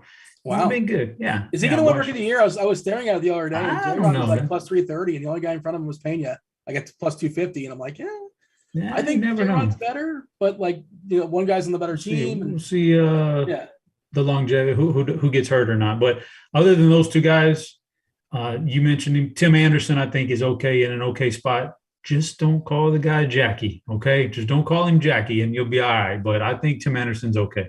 Well, certainly not for Josh Donaldson. Did the world just find out that Josh Donaldson's a dirtberg like a week ago? Sickening behavior. That makes me angry. When Josh Donald and then tries to deny it afterwards, it's an inside joke. And Tim's like, I hate this guy. Why would I have an inside joke with him? I always have inside jokes with people I don't like. Yeah. But we've known this about Donaldson for how long, right? It's no surprise, and he jumps from team to team. Was probably no surprise either. Let's move on. Shortstop, Curtis. Short. Trey Turner is, he's going to have a magical day back in Washington, at one of these games, and he didn't have it yesterday. So today I feel like he's going to bang one out right off the bat. Obviously I like Correa too. Corey Seager. Let me double check that he made the lineup. He made it. They figured they put him in there. Seager's another really good one. I like that one. Yeah. He's one of my favorites tonight. You know what? If you want a low owned play, he's starting to show some signs of life here. Brandon Crawford for 3,900. I know it's a tough matchup against Bassett, but stranger things have happened in a good game out of him for 3,900. So I can get on board with that. But and Tim Anderson, obviously, I like. Some of your favorite outfielders, Kirk D's. We got the Crunch Time crew knocking on the door shortly. You got Squirrel Patrol. You got DerekCarty, CEO of the Bats. You got Chief Meteorologist Kevin Roth. They'll be here shortly. As always, a plethora of outfielders. Judge just on fire, leading the major leagues in homers by I think 4 or 5. He's well ahead of the field at this point. Super expensive. Other big bats that are worth paying for. Yordan Alvarez. We talked about the Angels. I have the Angels behind Buxton and those guys. Betts was supposed to get a day off, and I guess he's not getting a day off. He's starting today for the Dodgers. Some of your favorites there. Who do you have for me, Curtis? I mean, I don't know who's scouting Aaron Judge for the Orioles, but that guy needs to step down from his position because they just continue to throw this guy, pitch to him and let him just hit a homer and every at bat, it seems like. So go right back to there. But if it's not him, it's going to be Stanton. Yordan Alvarez is one of my top guys this season. I love everything about him. So I'm on board there. He's one of my favorites tonight. Trout, obviously. Now, if we want to Buxton, there's so many good plays tonight. Max Kepler's cheap, just had the grand slam yesterday, probably going to be a little bit ownership inflated. AJ Pollock's batting third against Pivetta. You can steal on Pivetta. AJ Pollock still steal there? Yeah, he's still. That's still an ability for him. Still has a little bit of juice left. So one this season I'm seeing. Yeah, like I said, little bit. Yeah. So maybe he'll do it tonight. And Acuna, I think the Braves are going to break out in this game tonight and put up a ton of runs. Chop? Yeah. Some of the similar things. Stanton Judge 1-2 connection. One guy's hot and one guy mashes lefties. So you go with the Stanton Judge 1-2 connection, like Kyle Tucker. If you want to pivot off of Jordan in the same lineup, or if you want to stack, I like Kyle Tucker. Love Julio Rodriguez tonight in the spot he's batting in, and I'd wrap up with probably Adolis Garcia. Maybe a little Adolis Garcia down there in Texas. Chop, we went through all the hitters. I'm so disappointed you did not give us one BVP dime. I have them, but I'm waiting for you to ask me for them. Well, but I pulled it up, but it's Kirk's already. Dude, you have to pick and choose. Like, you can't just sort by a particular category. You have to like really dip in and let everything break down the Tell us how the sauce is made. I can't do that. That's like your proprietary weather model. You can't give away. You can only give the actual information, not the process. The sauce is there is no sauce. Hey, Dean, stop it, Dean. Just you're going overboard now. But Kirk already mentioned the guys. Matt Olson. I love Matt Olson today against Kyle Gibson. Love me some Matt Olson. And another one, just mentioned it, man, for a lot of reasons. And this is like, it's Corey Seager against Syndergaard. There's a lot of reasons why Corey Seager or Marcus Semien could get off to, and it doesn't even have to do with extra base hits or power. It has to do with, just get on base and run a little bit and get the doubles. What if we get first, second, double steal? Oh, baby. There's nothing better than that. That's beautiful. The rush is great when they throw the third. Dude, it's like, if he's safe, that's 2 steals or no steals. It's a big deal. My first live final, I always was a low. Nobody played Padres back in the day when they were horrible. I had a Jankowski / Will. Who am I thinking of here? He's Will Myers. Yeah, Will Myers, double steal. That got me the FanDuel qualifier. So I have fond memories of the double steal, Chop. Give me some homers. As we're waiting for the Crunch Time crew to come in, they should be in shortly. How ambitious do you want to be, Chop? Give us 3 guys who are going to bang out some homers. Go for it. What if I were away? The people demand this stuff. What, you want 3 homers from me? Yeah. You got to tell me this stuff before the show. Yeah, tell me the stuff before the show, Dean. You can't. You're not prepared. Give me Kyle Tucker. Give me Julio Rodriguez, and give me. I'm going to go with Pavin Smith. There's some good ones. Kirk D's, I don't know what we need as far as likes. Are we pulling a TJ and we're gonna resist and say, well, you got to hit the like button, and Kirk D's is going to give us some homers. Subscribe, turn on those notifications as well. But Kirk D's, fire away. Give the people see Chop's homers and raise them. You can do better than that. Shohei Ohtani's my high-end guy, but my low-owned guy tonight is going to be Marcell Ozuna. Is going to get a hold of one here. So that's. Do I have to give 3 or is 2 okay? Whatever. I see a question in chat. You can handle this question. Uzi's asking, Judge or Trout as a one-off. I would take Judge. They're both awesome, but I would take Judge. Who's disagreeing with me? I mean, it's an auto 2 home runs, right? He's got 2 homers in the BVP against Zimmerman already. I'm surprised Chop didn't mention that one. It was too easy for him. Yeah, that'd be, people wouldn't, because then people like you, Dean, would say, oh, yeah, all the other stats pointed to him, though, so the BVP didn't matter. See what I'm saying? You got to think of this stuff out. Say that condescendingly, this guy's terrible against all righties with powder. All right. Crunch Time Cruise here, Dean. I need to ask Derek what he thinks about BVP. Let's get it. Come on. There you go. You really need to ask how I feel about BVP. What about that lefty masher Stanton tonight? He's going to lefty mash this thing tonight, Carty. Come on now. D-Trainer, whoever's producing, can we just get rid of these guys and be done with it now? Can we move on? I mean, how can you not justify? I mean, Jonathan Scope just proved BVP yesterday. You can't. Yep. In a one-at-bat sample, or what? I can't even right now. What's up, Roth? What's up, Carty? SquirrelPatrol. Anything else going on in your mind, Carty, besides BVP? I don't even know. I'm just seeing red at this point. I don't even know what you just said to me. Dino, you're going to defend your boys, your hockey squad there, getting swept by my Tampa Bay Lightning? Well, we can double team them with my Celtics. Oh, God, the double beatdown for Dean. Oof. I'm going to the game tomorrow night. in Miami. So, well, here's your chance to turn the series around, Dean. All you got to do is run out on the court, grab Tatum by an ankle, give it a little twist. Little Celtic pride. Celtic back pride, in it, man. That movie was handcuffing myself to the goalpost or something like that. Wasn't that a thing in like the Dallas series or something like that earlier this year? I will not be doing that. Nobody's got to tackle me. I'm just there to watch the game. I'm not going to pull a Larry David and trip Shaq or Jason Tatum or nothing like that. But it should be good. I'm looking for we're putting the mush to the test. I'm told I'm a mush. I've heard that before. I don't believe it's true. I don't think I have those abilities. I got a magic 8-ball, works just the same. And we'll see. Hopefully the Heat bounce back. But yes, congratulations, Roth, to your Lightning. And I don't know who you guys face in the next round. The Rangers, maybe? Is that who it is? I don't know, but we're gonna whoop their ass, whoever it is. I know that. There you go. We'll step aside and make way for the FanDuel sponsor, Crunch Time.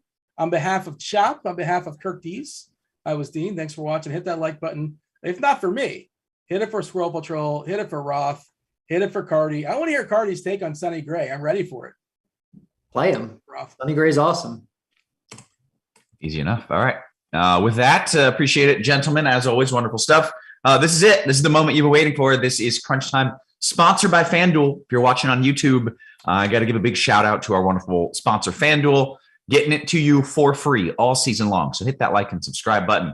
Check out the FanDuel 125K Tuesday MLB Rally Contest, 25K to first, $7 to enter.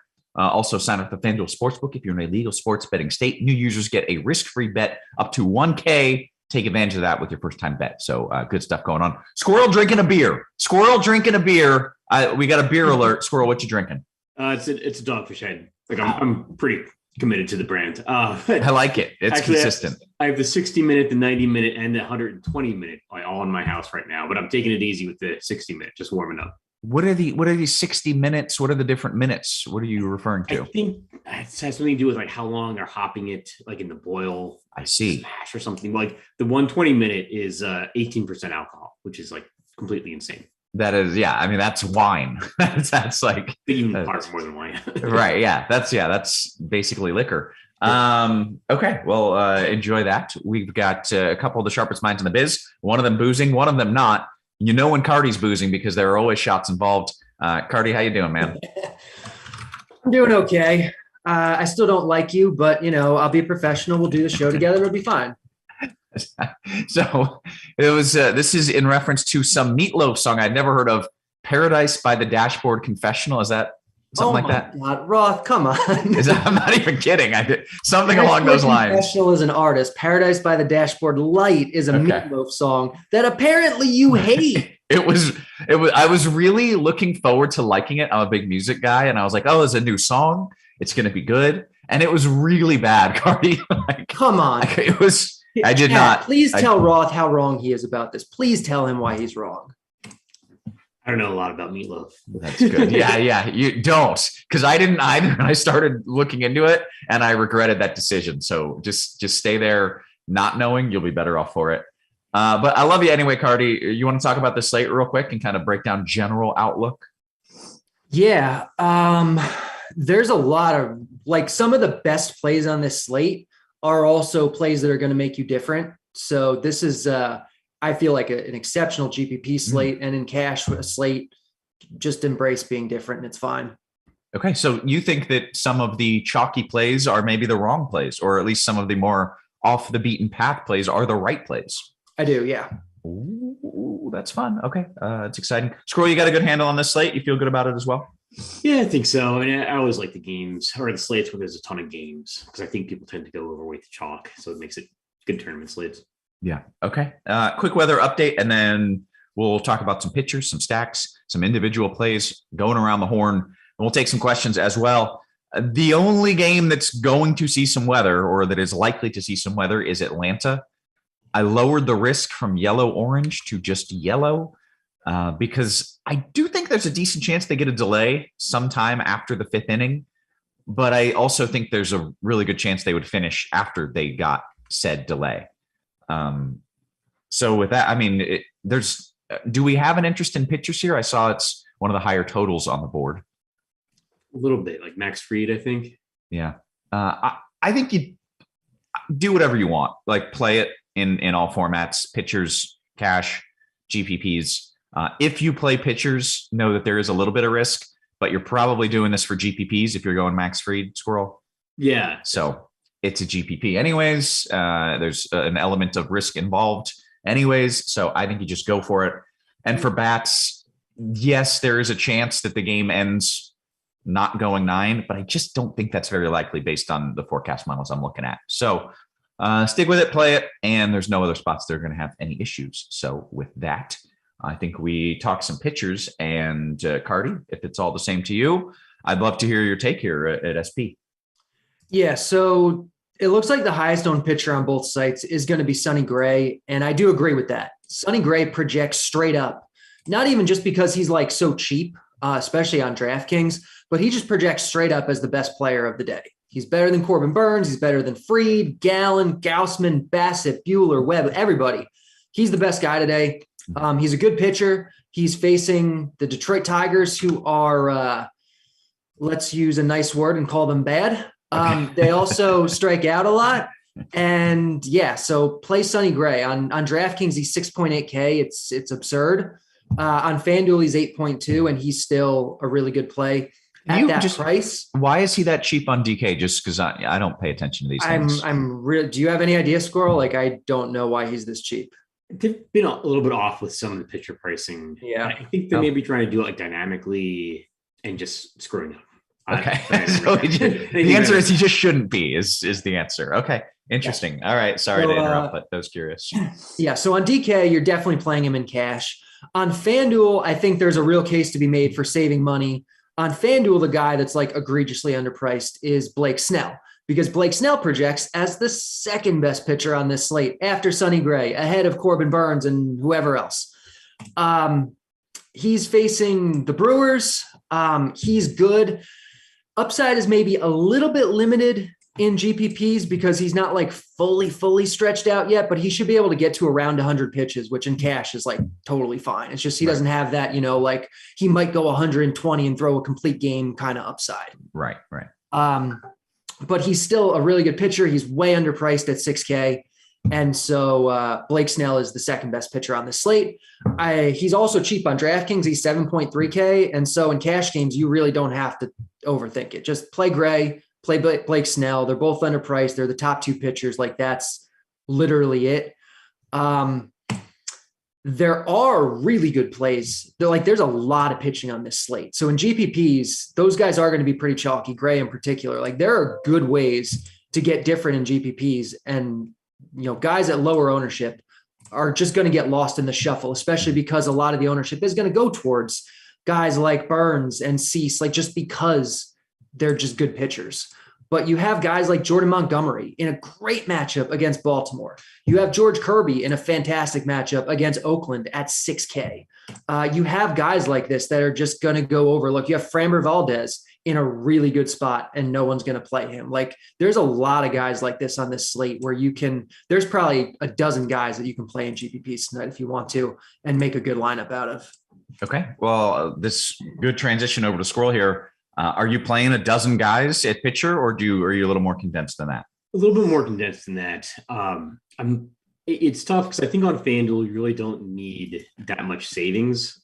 So I actually like going with some of the more expensive pitchers, especially because I think people are going to be tempted to go with some of the cheaper guys that are a little bit more mispriced. And they're going to be overlooked. I think like Corbin Burns and Dylan Cease are going to be underowned potentially, just because there's so many appealing cheaper options. So I like the idea of going overweight on Cease and Burns, and I'm actually going to probably go a little bit underweight on some of the guys like Sonny Gray and Blake Snell, particularly on FanDuel where you have the one pitcher only. You were kind of selling me on Blake Snell. I mean, he lost me at he's like got limited upside in GPPs because I want that high upside, and it always draws my attention when the guy with the highest strikeout prop of the day doesn't have outsized ownership, and that's Dylan Cease. He's got like 7.5 or 8.5, depending on the site you're looking at. Well, in different lines, but he's looking at like less than 15% ownership on FanDuel, so that's probably the guy I'm going to be most overweight on. Okay, are you kind of hamstringing yourself by not playing these good cheap pitchers to the point where now you're worried about getting enough offense if you're paying up, or is there enough cheapies or it's okay? I think there's enough cheapies, particularly in tournaments, because there's going to be some guys that are like 3,000 and under that are going to hit home runs, and that's what I'm going to be looking for. Okay, good stuff, guys. I never ever have this feeling, but I want to play. Like, I feel like this is a slate I actually want to play, and I might make my first MLB lineup basically ever, just based on that. But let's talk about some of the stacks here, and Squirrel, you can lead us off. What is the chalky stack? And then, what else is there out there that you're interested in? I don't know if there's like a huge chalky stack. Because there's 24 teams playing. So yeah.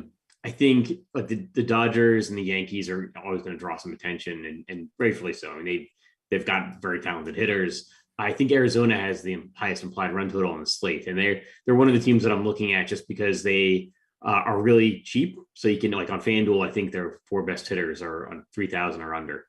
So you can stack that up, and that's the most you can stack a team on FanDuel.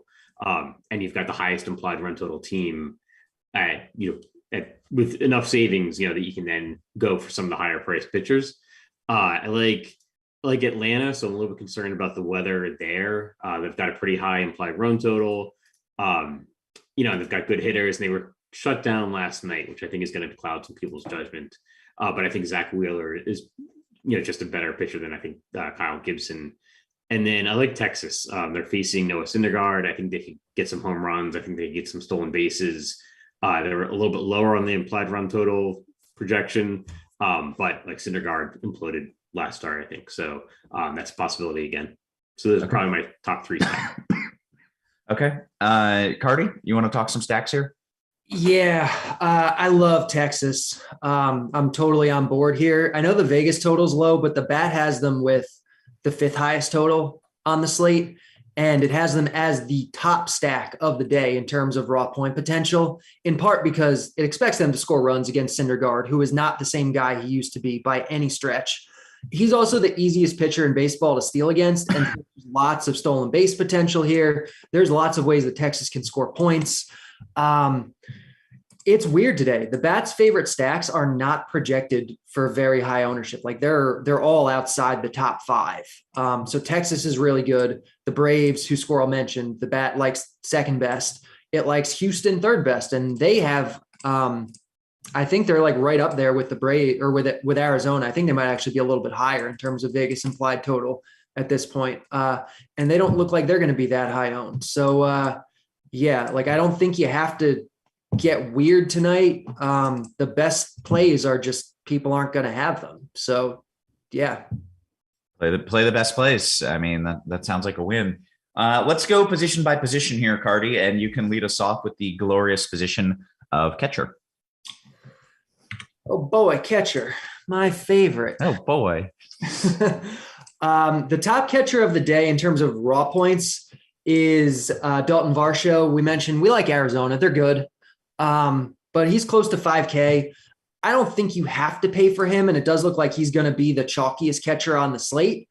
So the guy that I really like is Mitch Garver. Mitch Garver is one of the best hitting catchers in baseball. He's in this Texas lineup that no one's going to play, that projects as a top 5 offense in the bat tonight. He's hitting 3rd, and he's 3.3K on DraftKings. Like I don't know why he's not going to be the highest owned catcher by a lot tonight, because he's just clearly the play. Okay. That's it. That's all you got?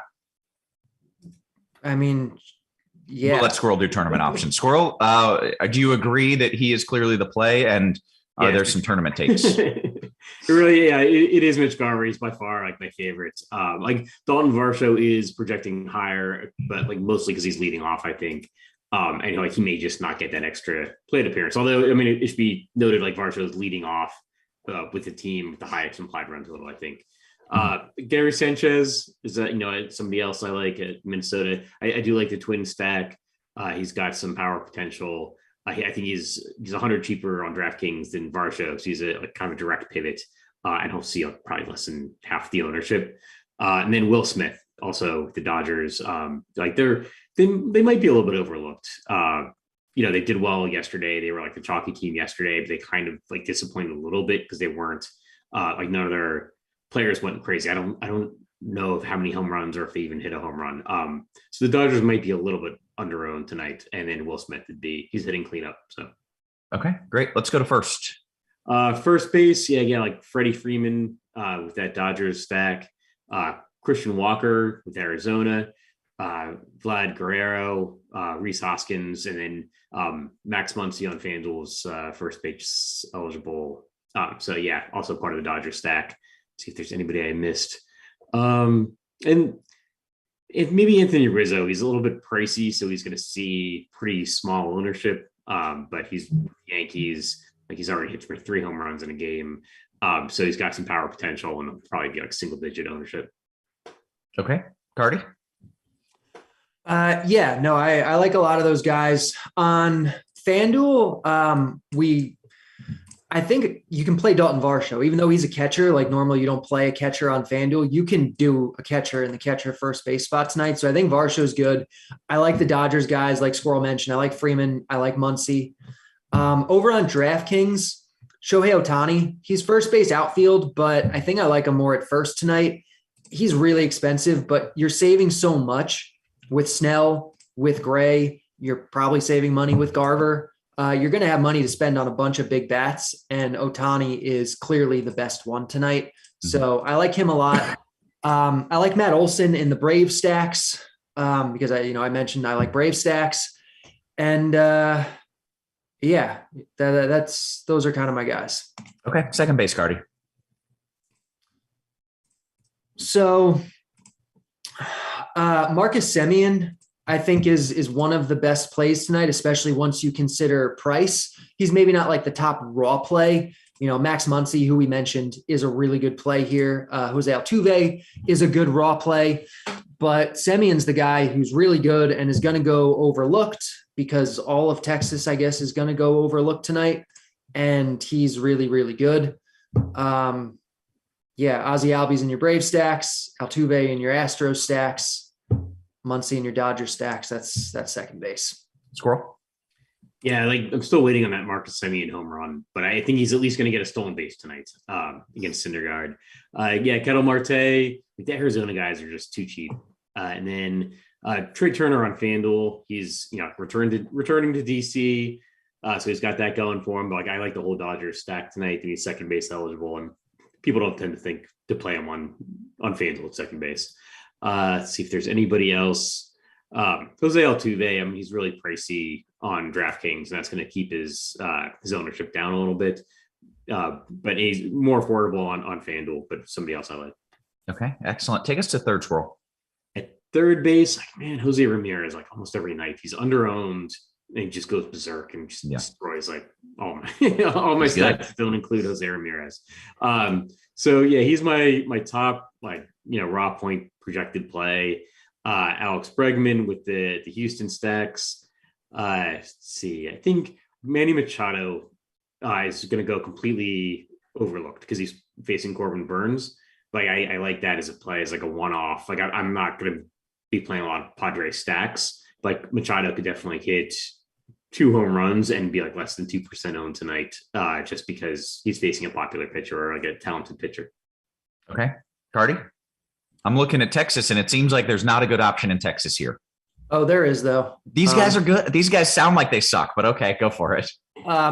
Before we get to the Texas guy though, because he's a cheaper one, we mentioned Muncy at second and at first, but on DraftKings, he's also third base eligible. So Muncy's a good option here. Bregman, who Squirrel mentioned, I like a lot. I think on FanDuel, he's probably the play. He's reasonably priced. It's a really good spot. For GPPs, the bat really likes Rafael Devers tonight against Cease. It's the best power park in baseball. He's got the platoon advantage. You get some leverage off of Cease, who will be fairly chalky, I think. He projects well. I like Devers quite a bit here. And then if you're looking for the cheap Texas guy, you have Brad Miller tonight. He's hitting 9th, but he's still 3.2K. He's got big time power. He's a way to save some money. And I think on DraftKings, he is very much an option. Okay, great. Take us to shortstop, Carty. Corey Seager plays for Texas. He is the top overall option tonight. He's the one guy in this lineup that it does look like will get some ownership. I think he projects as the highest owned shortstop. But I really don't think you have to do anything else in cash besides just play him. In GPPs, plenty other things you can do. But there's no reason to really get cute in cash games. He's reasonably priced. He's the clear top guy. That's kind of it. Okay. Squirrel, you want to talk some GPP takes? Just Trey Turner, I think, is, and maybe Tim Anderson, two guys that I think Carty didn't mention. See, Carlos Correa is really cheap on FanDuel. It's 3,400 on FanDuel compared to 5,400 on DraftKings. Wow. And that's a big difference. So I like him particularly on FanDuel, and maybe some Bobby Witt Jr. hit a home run last night. So he's shortstop eligible. People aren't really going to be playing the Royals, and I don't love the stack, but I think he's a one-off that could hit out, another home run. Okay, great. Take us to the outfield. So outfield, like Byron Buxton, I think he's got like the best home run prop of the day. I think he's just the best, like highest projected raw points total by a bigger margin than I usually see for that kind of thing. Shohei Ohtani and Mike Trout both, they're pretty pricey. I like Acuna for Atlanta. I don't think people are going to be playing the Braves enough. And then Aaron Judge seems to hit like 1 or 2 home runs every single day. So I think those are guys you can play outside of the team stacks. Okay, Carty. Yeah, those are the Bats' 5 favorite outfielders tonight. On FanDuel, good job. Yeah, on FanDuel, where you're going to have salary, you can just play 3 of those guys, and you can also throw Yordan Alvarez into the mix because he's really good also. On DraftKings, where maybe you need to save some money, there are other guys you can play here. AJ Pollock is the one that's always like way too cheap. He's not 2K anymore, but he's still only 3K on DraftKings. He's hitting third. He's a great play. You have Cole Calhoun, who's a cheap guy for the Rangers that we like so much. Other guys that I think are in play, I think Winker and Julio Rodriguez for the Mariners are good plays. I think Max Kepler for the Twins is a good play. I think Nick Castellanos has really good upside at like no ownership tonight. So yeah, there's a lot to like in the outfield, but those high-end guys are all really, really good. Okay. Can I play Mookie Betts? This is my final position. I imagine I'm allowed to play him. Yeah, absolutely. Yeah. He's not in the same tier as those other guys, but like you can definitely play him, especially in a Dodger stack. There we go. I have made my first lineup of the year and it feels pretty damn good. Okay. Scroll. You didn't even go through outfield. I'm sorry. I think I did. I accidentally named the 5 highest guys on the back. That's true. You did. You're right. My bad. Yeah, I guess one last thing I'll say is we're still waiting on the Milwaukee and San Francisco lineups. That's always like a little bit. Those teams always tend to go under-owned. I think particularly like San Francisco, could have a good night tonight, and nobody's going to own them. Okay, let's play my favorite new game, which is you get 1 stack and you're trying to win all the money, but you're not trying to do something stupid because you're not just looking for the lowest owned, but you're looking for the winning stack. And you're only playing 1. Squirrel, what's your choice? I'll go Dodgers. Dodgers stack for the win. Carty, you got 1 stack. Texas and spending up somewhere else? Yeah, it's Texas. Oh, I love it. It sounds excellent. All right. Anything you guys want to add? We've got 11 minutes or so. No, feel good about it. All right, let's take some QQs. I'll scroll up just a wee bit here. Sit down, son, says Roth, who is the strawberry ice cream stack of the day. And I am going full game stack, even though there's no such thing as a game stack, but I'm playing both the Texas stack that Carty is a fan of, and I'm playing my Angels because I've heard that Mike Trout and Shohei Ohtani are good at baseball. So I'm doing a 5-3 from there. Is it genius? I like it. Okay. I actually wonder sometimes, like, does the weather impact that kind of thing? Like, does weather make game stacks a good idea? Because people downplay that, and maybe like the dew point changes or something, and like suddenly balls flying out of the ballpark. Sure, there are certainly times when a game stack does matter if the weather really matters, or if an umpire is super hitter friendly. Yeah. But in this case, not really. Okay, let's get to the QQs here. We'll start with Mlb Dfs and Squirrel. I'm coming to you. Actually, it's a FanDuel cash question. I'll start with Carty. P. Smith. Is that Pavin? P. Smith? Pavin Smith. Pavin Yeah, Smith? Smith. Pavin Smith? Pavin Smith. Pavin Yeah, Smith. Diamondbacks probably. Excellent. FanDuel Cash, Pavin Smith and Freeman, or Varsho and C. Walker? Probably the Freeman one for me. Okay. Aside FanDuel Cash 2v2 Squirrel, you want Sterling Marte and Trout, or Trey Turner and Varsho? Trey Turner and Varsho. Excellent. FanDuel GPP question here for you, Carty. Betts and Trey Turner. Oh, it's a 2v2v2. Betts and Trey Turner, Trout and Buxton, or Ohtani Trout. Good Lord. It's just a feast of an embarrassment of riches. It's probably Ohtani Trout for me. What do we got here? Okay. FanDuel GPP, last man in. These are a couple of your favorites here, Squirrel. You want Stanton or Buxton? Oh, Buxton. I thought it was going to be hold Judge. on. We were told by the previous crew, Stanton has, what is he at? BVP, or he has lefty mashers, something. Yes. So how can we pass him up? Yeah, it's tough. All right, Buxton's the answer. I thought that was Judge versus Buxton because I know Judge is your boy, but Stanton versus Buxton, it's Buxton. If it were Judge versus Buxton? I think I still go Buxton. Ooh, okay. John Tom, FanDuel GPP. Oh, it's actually the same exact question. It's the same exact question. So we just did that. Different person, same question. All right, let's go to Steve-O, DKGPP. Cease or Bassett? Cease. All right. MP says, hey, I love the show, fellas. Home run picks for the day. Oh, yeah, we can do that. I will start. Keep in mind, mine is irrelevant. I know nothing about baseball, but I'm going with Shohei Ohtani just because I like him, because it's always my home run pick of the day. Squirrel, your home run pick of the day. Let's see. I'll go Rafael Devers. Seriously? Steelers? Nice. Nice. Stole it. Okay. Carty, you got to come up with another one. Well, Devers is going to be like 1% owned, and I didn't think anyone was going to pick him. Yeah, Squirrel will. So I'll just go Byron Buxton then. Yeah. Rhino says FanDuel Cash, Muncy, Stanton, or Pavin Smith and Judge. Muncy, Stanton. Okay. I'm going to read this. I'm going to bring this up. You guys don't have to comment on it because the answer is we don't know. But he says, I don't want to trivialize something so horrific, but has there been any word about whether the Texas teams might postpone their games tonight? I assume we haven't heard anything about that. I've heard nothing about it. Yeah. It is an interesting thought. I don't know. We're not going to guess. And yes, it is awful. I think you have to look on Twitter and just keep an eye out. It's not one of the first games. So. Yeah. Okay. CLT says, Carty, it is really thin, but if picking between Garver and Heim for your Texas stack, is the extra money for Heim worth it due to the potential for swiping a bag?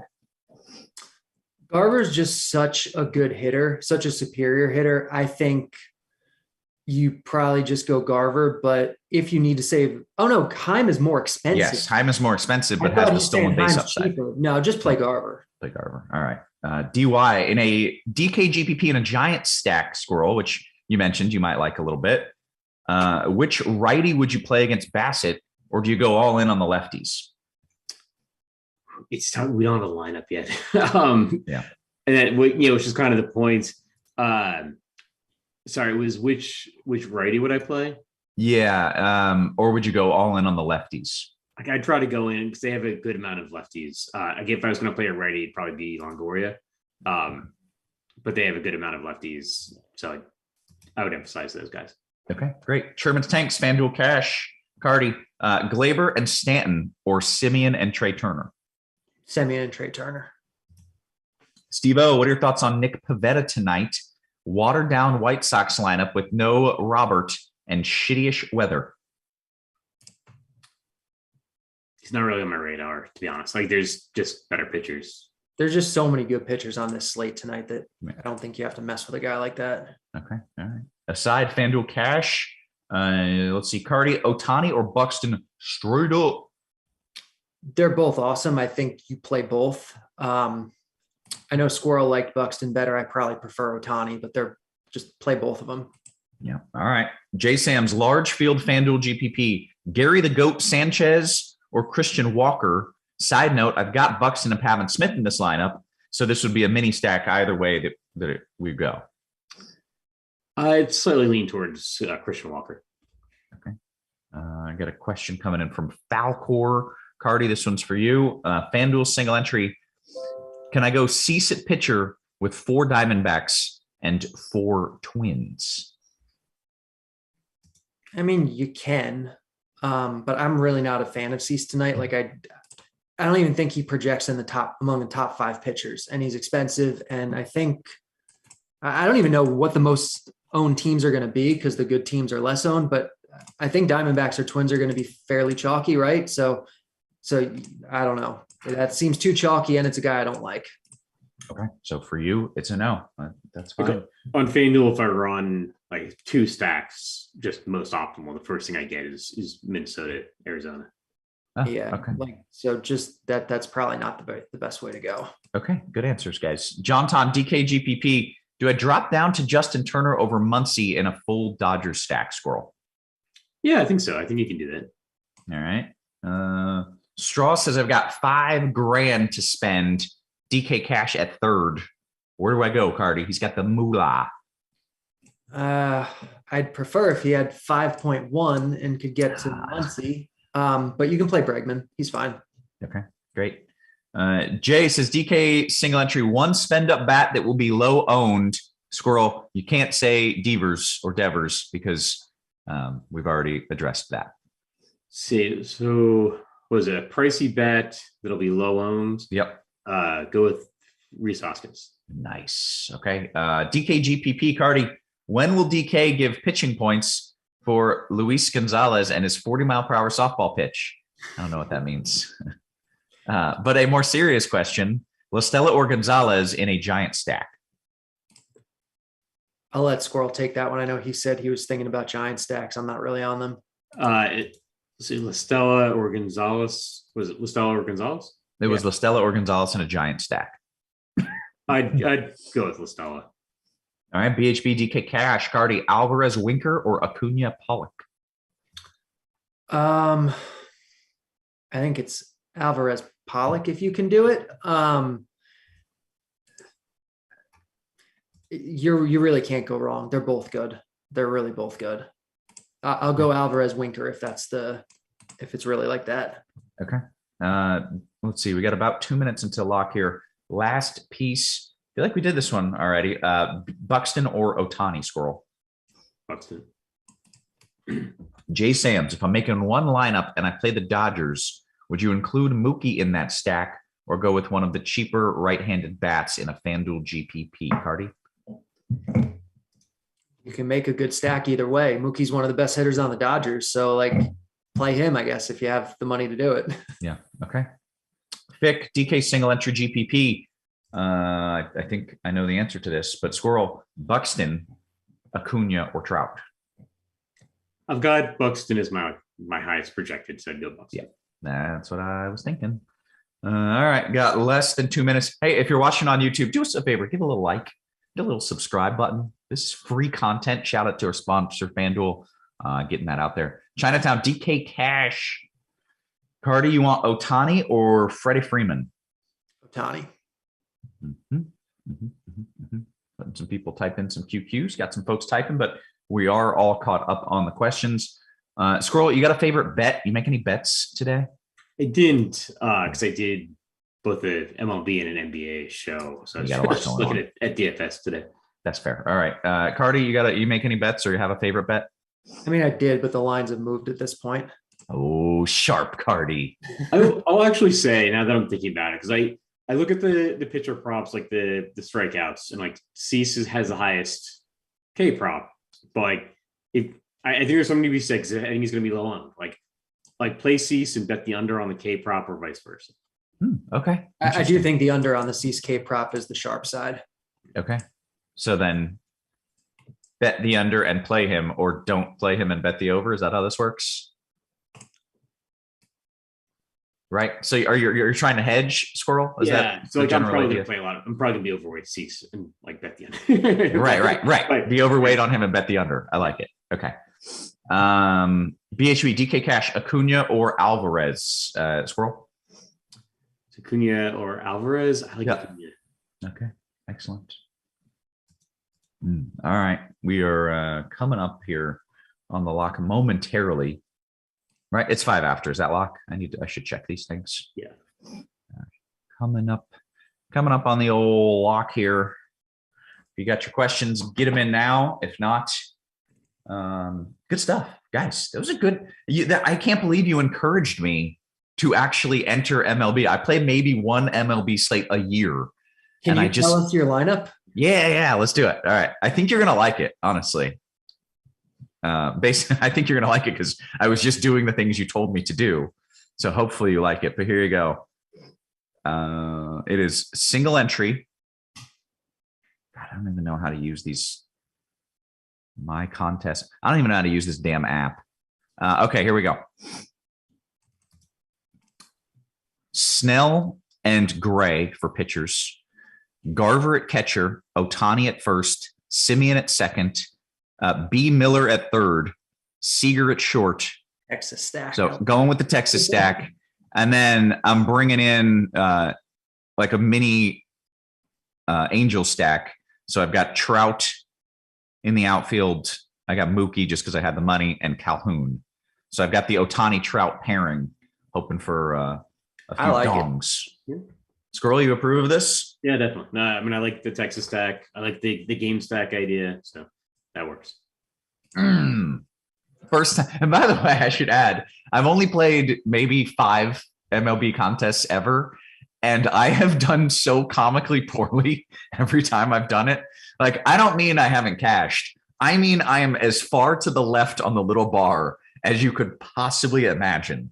So I'm hoping this will be the first time that I don't even need to cash. If I could just get halfway, I could just get like halfway up the little bar. It would be a great improvement.